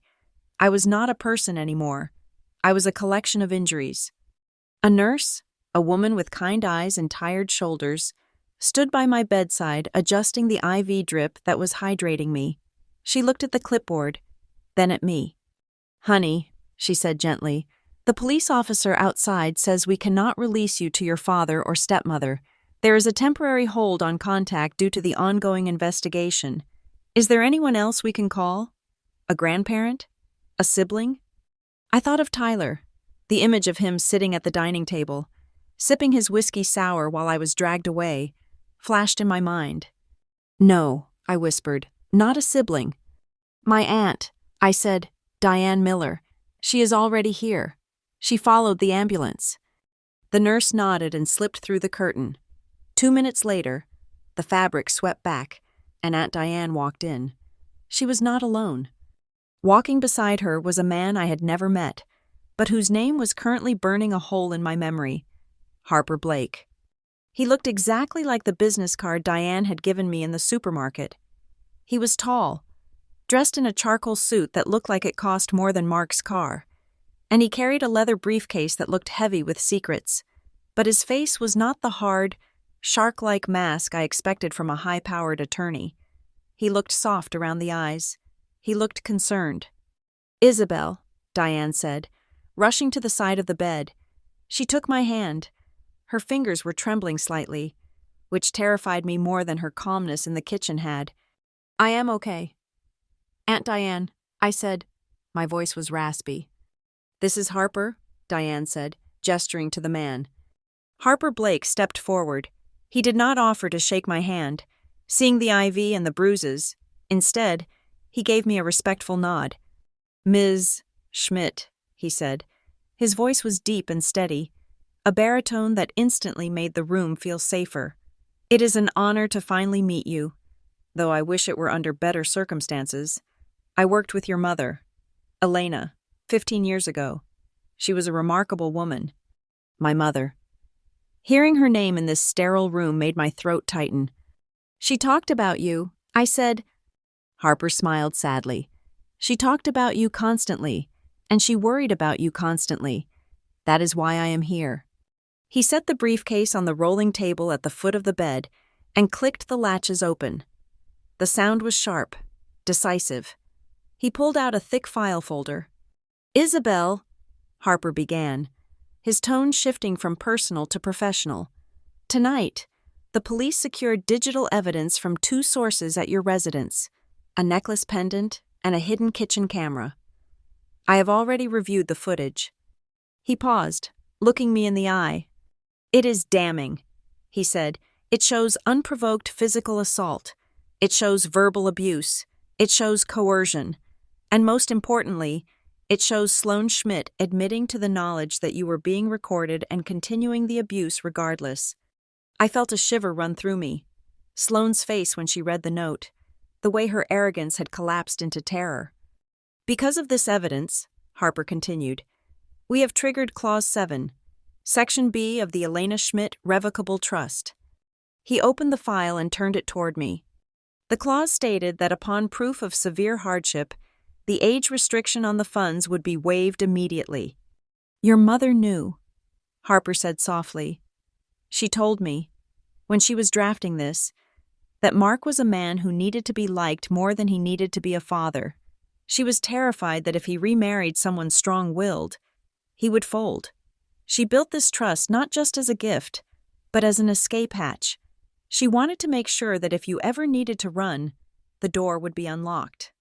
He pulled out a document with a gold seal at the bottom. "As of 20 minutes ago, I have filed an emergency motion with the probate court. Mark Schmidt has been removed as the trustee. His fiduciary powers are revoked effective immediately. He cannot touch a single cent.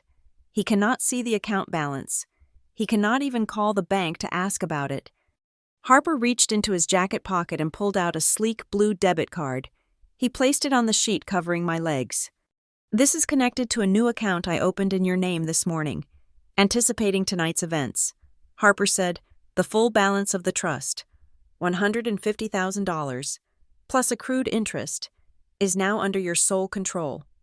I stared at the card. It was just a piece of plastic, but it looked like a key to a door I had been banging on for 10 years. Does Mark know?" I asked. Harper's eyes glinted with a cold satisfaction. "He will find out when his card is declined at the gas station tomorrow," he said, "or when the process server hands him the lawsuit on Monday." The curtain moved again. A woman in a blazer walked in, wearing a lanyard that identified her as a social worker from the Department of Social Services. She looked kind, but exhausted. "Isabel," she said, pulling up a chair, "I have spoken to the officers. Given the nature of the assault and the video evidence, we are not allowing you to return to the residence at 12 Oakwood Drive tonight." She opened her notebook. "Typically, in these cases, even though you are 19, we ask if you have a safe place to go, or we can arrange a temporary shelter. But the question I need to ask you, for the record, is this. Do you have any desire to attempt reconciliation with your father or stepmother? Do you want to go back to that house? The question hung in the air. I thought about the house, the polished floors I had scrubbed, the bathroom grout I had cleaned with a toothbrush, the empty refrigerator shelf where I kept my yogurt because Sloane needed the rest for her wine. I thought about the silence, the way I had made myself small. My throat felt tight, like there was a stone lodged in it. I looked at Diane. She wasn't telling me what to say. She was just watching, waiting for me to find my own voice. I looked at the social worker. No, I said. The word was quiet, but it was solid. No, I repeated, louder this time. I never want to step foot in that house again. I do not want to see them. I do not want to hear their excuses. I want to live alone. The social worker nodded. Writing it down? Good. That makes the protection order easier. Harper stepped in. We have arranged for Isabel to stay at a hotel tonight, with private security, until we can find a permanent apartment. Her aunt will be staying with her. The social worker closed her book. I will go finalize the discharge papers with the doctor. When she left, the room felt quieter. Just me, Diane, and the lawyer. Diane sat on the edge of the bed. She looked tired. The adrenaline was fading, leaving her looking older, her face lined with the stress of the night. Isabel, she said softly, I need to tell you something. She took a deep breath. I could have stepped in sooner, she admitted. Her voice was thick with guilt. 6 months ago, when I saw the bruise on your arm, or last year, when Mark stole your savings, I could have come in screaming. I could have called CPS. Why didn't you? I asked. I wasn't angry. I was just curious. Because it wouldn't have stuck. Diane said, if I had called last year, Mark would have charmed the social workers. Sloane would have said you were a rebellious teenager making up stories. They are good liars. Isabel, world-class liars. Without proof. You would have been left in that house, and they would have punished you for telling. She squeezed my hand so hard it hurt. Tears welled in her eyes. I am so sorry I let you get hurt tonight, she said, her voice cracking. I promised your mother I would protect you, but I knew. I knew that if we were going to take you out, we had to take you out completely. We needed an explosion, not a spark. I looked at her. I saw the strategy. It was brutal. It was cold. But it was the only thing that had worked, any other way. And I would still be in that kitchen, scrubbing the soup off the floor while Sloane stood over me. You saved me, I said. I lifted my hand and wiped a tear from her cheek. You didn't let me get hurt. You gave me a weapon. Diane sobbed then, a short, sharp sound, and leaned her forehead against my hand. Harper cleared his throat, giving us a moment before speaking again. The police officer gave me an update before I came in.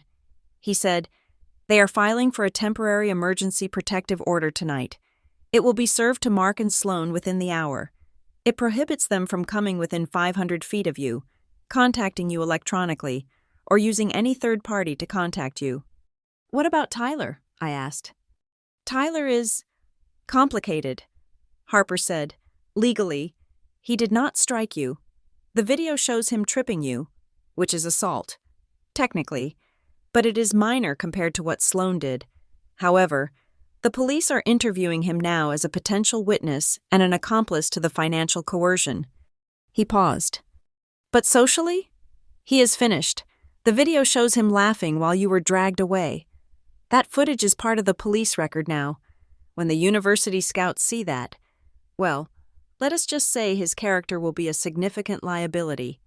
Harper closed the file and handed it to me. This is yours, Isabel. It contains the trust deed, the new bank account details, and the restraining order application. I took the folder. It was heavy. It felt like a shield. I ran my fingers over the label, Isabel Schmidt.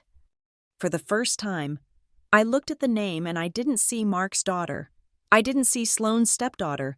I didn't see the invisible girl. I saw a person with $150,000, a person with a lawyer, a person with an aunt who would burn the world down for her. I looked up at Harper and Diane. "When can we leave?" I asked. "Right now," Harper said. "The car is downstairs." I swung my legs over the side of the bed. The room spun for a second, then steadied. I stood up. My dress was ruined, stained with soup and blood. My neck was in a brace. My lip was swollen. But as I stood there, holding the file that contained my mother's final act of love, I felt something I had not felt in 10 years. I felt tall. I walked out of the curtained bay, flanked by my lawyer and my aunt. I walked past the nurse's station. I walked through the automatic doors into the cool night air. I did not look back. My future was not in the rearview mirror. It was in the heavy folder in my hands, and for the first time, it was entirely, completely mine. The courtroom smelled of wood polish, old paper, and stale anxiety. It was a small room, designated for emergency family court hearings, but to me, it felt like a gladiator arena.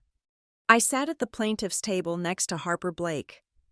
My neck was still in the brace, stiff and uncomfortable. The bruise on my cheek had bloomed into a violent shade of purple and green, a map of Sloane's rage painted on my skin. Beside me, Aunt Diane sat with her hands clasped so tightly her knuckles were white. Across the aisle sat Mark and Sloane. They had dressed for the occasion. Mark was wearing his navy suit, the one he called his closing deal suit. Sloane was wearing a modest beige cardigan set in pearls, her hair pulled back in a soft, non-threatening bun. They looked respectable. They looked successful. They looked like the parents on a brochure for a gated community. They had hired a lawyer named Mr. Sterling, a man with silver hair and a voice like oiled velvet. "Your Honor," Mr. Sterling began, standing up and buttoning his jacket, "this entire proceeding is a tragic misunderstanding. We have here a family under immense financial strain. Yes, but we also have a young woman, Isabel, who has a history of emotional instability." I gripped the edge of the table. Instability? I had been the one holding their lives together for a decade. "Mr. Sterling continued, gesturing vaguely toward me. "The incident in the kitchen was regrettable, but it was a result of mutual escalation. Isabel was hysterical. She had just destroyed a very expensive dinner party. Her stepmother attempted to calm her down, and in the struggle, they fell. To characterize this as malicious assault is simply a teenager's attempt to punish her parents for setting boundaries." I felt the heat rise in my cheeks. They were doing it. They were rewriting reality right in front of me. "And regarding the trust fund," Mr. Sterling added, checking his notes, "Mr. Schmidt was simply exercising his right as trustee to diversify the portfolio. He intended to invest the funds into assets that would benefit the entire family unit, of which Isabel is a part. There was no theft, only strategy." The judge, a woman with reading glasses perched on the end of her nose, looked over at our table. "Mr. Blake?" she asked. Harper stood up. He didn't use flowery language. He didn't sound like velvet. He sounded like steel. "Your Honor, we can debate the definition of strategy all day," Harper said, "or we can simply listen to the defendants explain their strategy in their own words." Harper plugged his laptop into the court's audiovisual system. A large screen on the wall flickered to life. "Defense Exhibit A," Harper said, "time-stamped 7:52 p.m. this past Saturday. Recording device, hidden camera, kitchen location." The video started. The courtroom was silent. On the screen, the image was crisp. There I was, stumbling into the kitchen, covered in orange soup. There was Sloane, her face twisted into a mask of pure hatred. The sound was the worst part.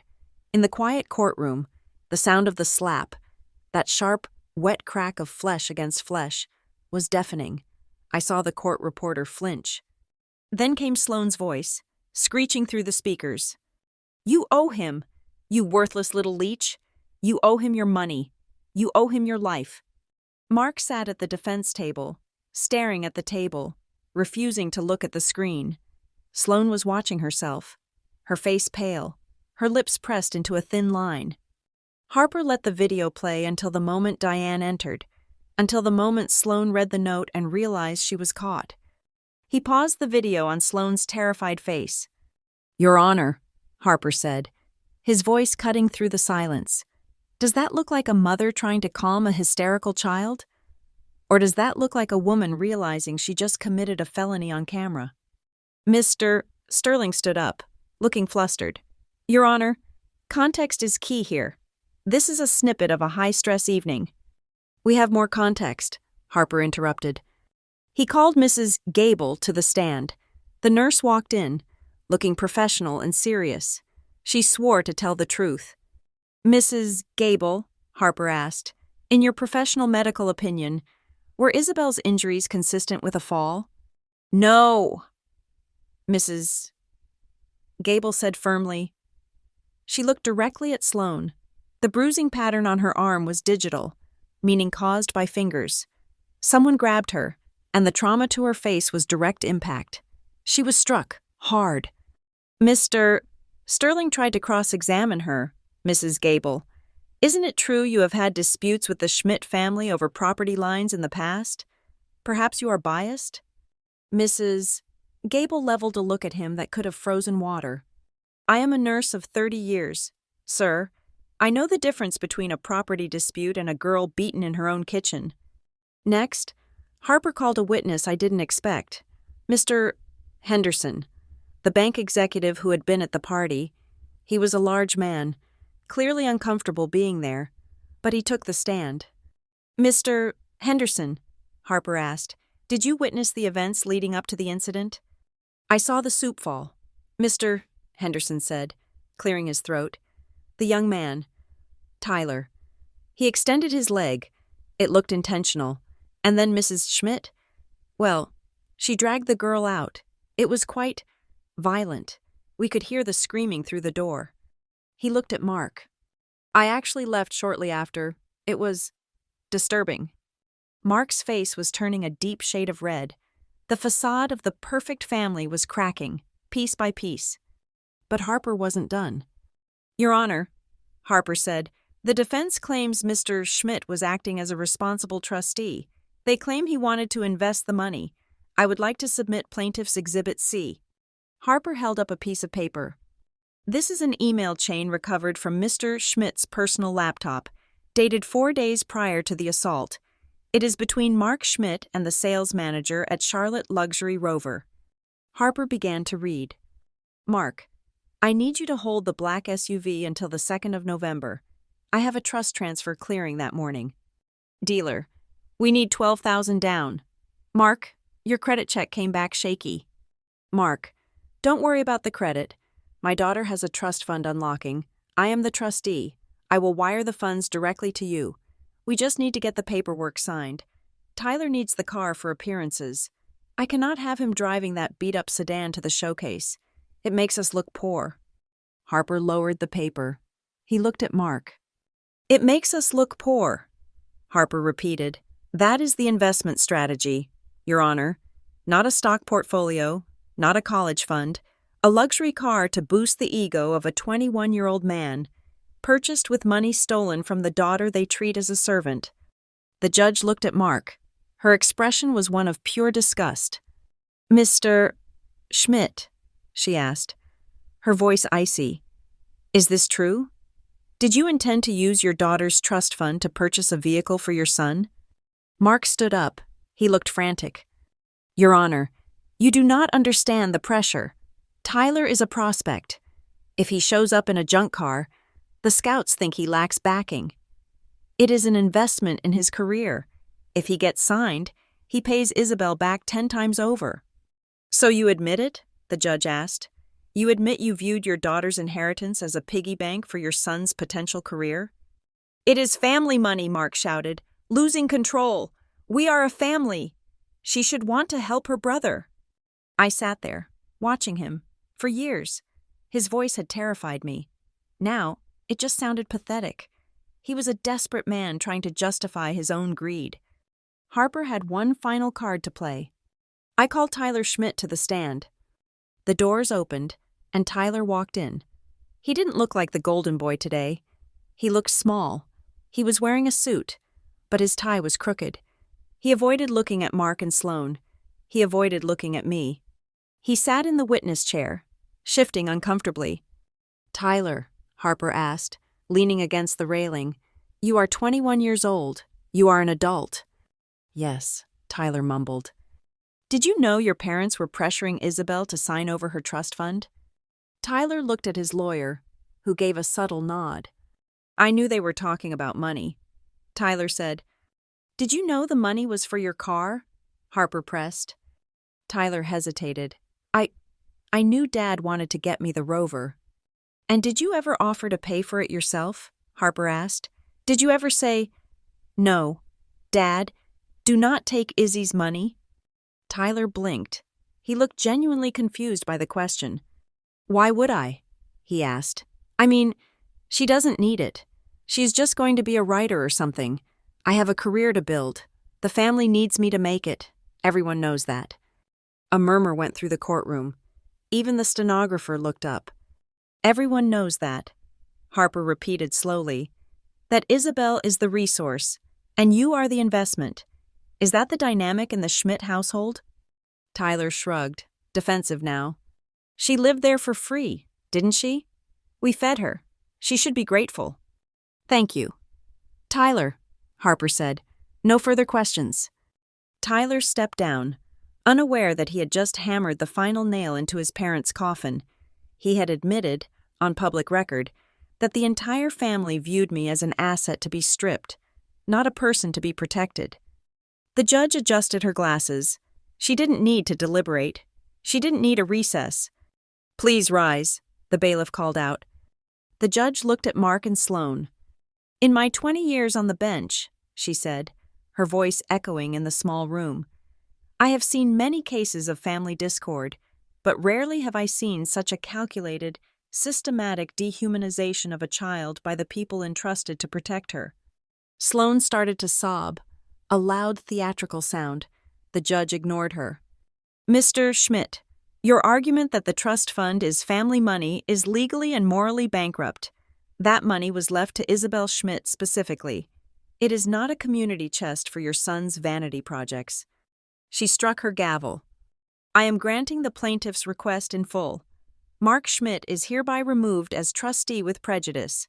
All assets are to be transferred immediately to the control of Isabel Schmidt." She turned a page in her file.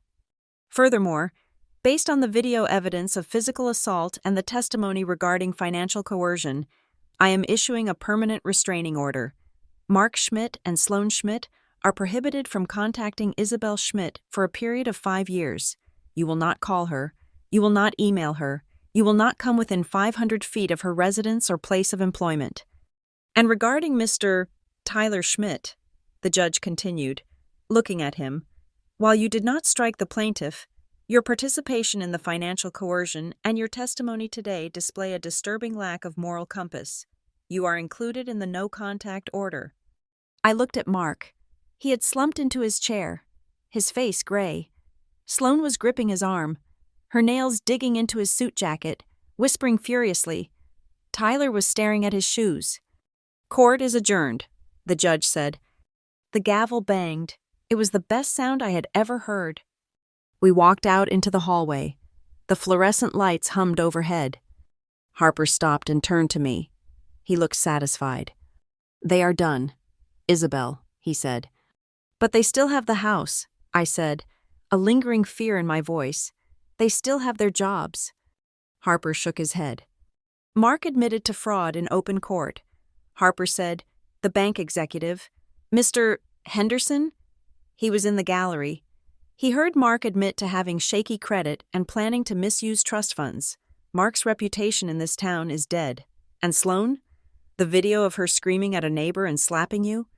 That will be all over the private school circuit by noon. He put a hand on my shoulder. Narcissists like them need 2 things, an audience to applaud them and a victim to carry them. Today, they lost both. They will turn on each other before the sun goes down. I looked at the doors of the courtroom. Mark and Sloane were pushing through them, arguing with their lawyer, arguing with each other. Sloane was shoving Mark. Mark was shouting at Tyler. They looked ugly, not physically, but deeply, spiritually ugly. People in the hallway, lawyers, clerks, other families, stopped to watch them. The whispers started. Is that the Schmidt family? Did you hear what they did? I heard he tried to steal his daughter's inheritance. I heard she beat the girl in the kitchen. The perfect family was dissolving in real time. I turned away. Aunt Diane was waiting by the elevator. She held out her hand. "Ready to go home?" she asked. I thought about the word home. It didn't mean the brick house with the two-car garage anymore. It didn't mean a place where I had to hide. "I am ready," I said. I took her hand. We walked toward the exit, our footsteps echoing on the marble floor. Behind me, the noise of the Schmidts arguing grew fainter and fainter, until finally, the elevator doors closed, and there was only silence. Peaceful, expensive, beautiful silence. The shadow girl was gone. Isabel Schmidt was finally walking in the light.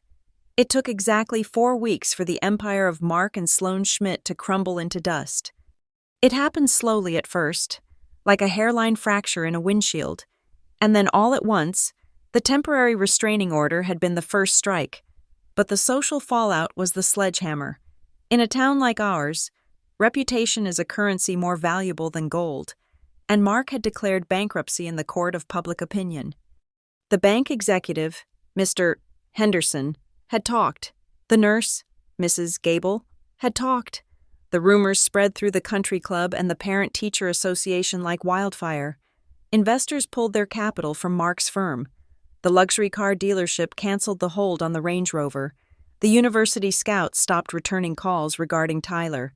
Without the fresh injection of my trust fund money to plug the holes in their sinking ship, the water rushed in. The foreclosure notice was posted on the front door on a Tuesday. By Friday, the house was officially on the market as a distress sale. I had one last piece of business to attend to. The court order allowed me a single, supervised visit to retrieve my personal effects, clothes, books, the few childhood photos of my mother that I had hidden in my closet. I did not want to go alone. I arrived at the house at 10 in the morning. The day was gray and overcast, the sky threatening a rain that never quite fell. A police cruiser was already parked in the driveway, the lights off, the engine idling. Aunt Diane parked her car on the street. She turned off the ignition and looked at the house. The grass was already getting a little long. The perfect facade was showing cracks. "I will wait right here," Diane said. She did not want to go inside. She said the air in there made her sick. "You go. Get your things. Close the door." I nodded and stepped out of the car. The police officer, a stern man named Officer Tate, met me at the front door. He knocked loudly. Mark opened it. He looked 10 years older than the last time I had seen him in court. His shirt was wrinkled. He had not shaved in days. He looked at the officer, and then he looked at me. There was no anger in his eyes anymore, only a hollow, defeated exhaustion. "We are here for the plaintiff's belongings," Officer Tate said. "You are to remain in the common areas while she collects her items. No interference." Mark stepped back without a word. I walked into the foyer. The house echoed. It was a strange, hollow sound. The expensive rugs were gone, likely sold to pay for the legal fees. The paintings had been taken down, leaving rectangular ghosts on the pale walls. The house felt like a skeleton, stripped of its flesh. I walked past the living room. The furniture was covered in sheets. It looked like a mausoleum. I went upstairs to my room. It was exactly as I had left it. I packed quickly. I didn't take everything. I took the clothes I liked. I took my journals. I took the framed photo of my mother holding me when I was 3. I left the rest. I left the dress Sloane had made me wear. I left the textbooks for the classes they told me I should take. I carried 2 duffel bags downstairs. Officer Tate was waiting at the bottom of the steps. "I need to go to the kitchen," I said. Officer Tate nodded and followed me. I walked down the hallway. I pushed open the swinging door. The kitchen was mostly empty. The high-end appliances were still there, built into the walls, but the counters were bare, no fruit bowl, no wine rack. But the floor told the story. On the hardwood, near the island, there was a faint, dark stain. The lobster bisque had been hot and acidic. It had soaked into the grain of the wood before anyone had cleaned it up. It was a permanent scar on the perfect floor. a map of the violence that had ended this family. Sloane was sitting at the dining table, visible through the open archway. She was staring at a stack of cardboard boxes. She wasn't crying. Her eyes were red-rimmed and puffy, but it wasn't from remorse. It was from the rage of losing. She looked up and saw me. "Are you happy?" she asked. Her voice was raspy, like she had been screaming for days. I put my bags down. I looked at her. "No," I said honestly. "I am not happy. Happiness is for people who have good memories. I am just relieved." Sloane let out a bitter laugh. "You destroyed us. Isabel, you know that, right? You orchestrated this entire thing, you and that aunt of yours. You baited us." "I didn't bait you," I said, walking closer to the table. "I just stopped hiding who you were." Mark walked into the kitchen. He leaned against the counter, crossing his arms over his chest. "The bank is taking the house next week," he said. His voice was dull. "Tyler moved out yesterday. He is staying on a friend's couch. He blames us. You know, he says we humiliated him." I didn't say anything. I didn't care about Tyler. He was a grown man who had made his own choices. "You could have just signed the paper," Mark said. He looked at me with a pathetic sort of pleading. "It would have been so easy. Izzy, we could have paid you back eventually. We were a family. You broke the family over money." I shook my head. "It is amazing. Dad, even now, standing in the wreckage, you still think this is about money." I reached into my purse. I pulled out a piece of paper. It was not the original note. It was a photocopy. I had asked Diane for it before we left the hotel. I walked over to the table and placed it in front of Sloane.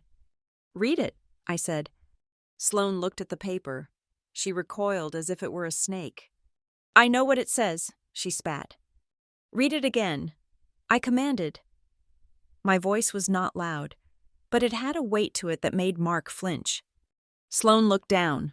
Her eyes scanned the words. "The kitchen has a camera. The necklace is a microphone. The police are listening to the live stream. The lawyer's table is here." "Do you know when everything changed?" I asked, looking from Sloane to Mark. "You think it changed when I spilled the soup? You think it changed when I hired a lawyer?" I pointed at the paper. "It changed the second Diane put that note in your hand." Sloane looked up at me, her lip trembling.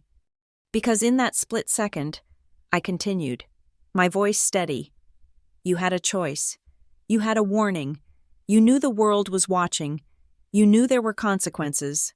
Diane gave you an out. She gave you a chance to stop, to walk away, to just be a human being for once." I leaned in closer, placing my hands on the table.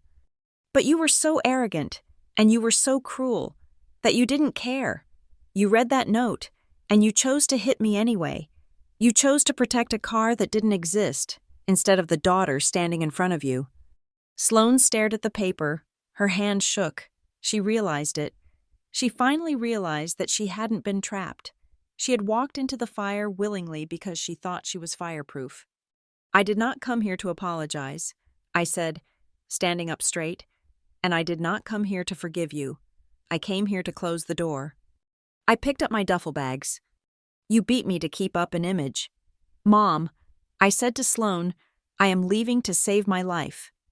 I turned to walk away. "Isabel, wait." It was Mark. He pushed off the counter. He took a step toward me. "I am still your father," he said. His voice cracked. "Doesn't that mean anything? After all these years? I am your dad." I stopped. I looked at the stain on the floor. I looked at the empty walls. I looked at the man who had sold me out for a lease on a Range Rover. I turned around one last time. "A father stands between his child and the person trying to hurt them," I said. "You stood next to her. You held the door closed so no one would hear me scream." Mark opened his mouth, but no words came out. "You made your choice, Dad," I said softly, "and now I have made mine." I walked out of the kitchen. I walked through the hollow foyer. I walked out the front door into the gray morning light. Officer Tate followed me out. He pulled the heavy front door closed. Click. The sound of the latch engaging was final. It was the sound of a book closing. I walked down the driveway. The wind was picking up, blowing the dead leaves across the manicured lawn that would soon be overgrown. I saw Aunt Diane waiting by her car. She saw me, and she smiled. It wasn't a triumphant smile. It was a smile of peace. I didn't look back at the house. I didn't need to see Mark and Sloane standing in the window, watching their meal ticket drive away. In my head, the story didn't end with a bang. It didn't end with a gavel. It ended right here, on the pavement, with the realization that I was not Isabel the victim or Isabel the survivor. I was just Isabel. And for the first time in 19 years, I had no idea where I was going next. And that was the most beautiful feeling in the world. Thank you so much for listening to my story on Lila Revenge Stories. If you enjoyed this journey of justice and freedom, please let me know in the comments where you are listening from. I would love to hear your thoughts on my decision. Please do not forget to subscribe to the channel, like this video, and hit that hype button so more people can hear the truth about what happens when the silent finally speak up.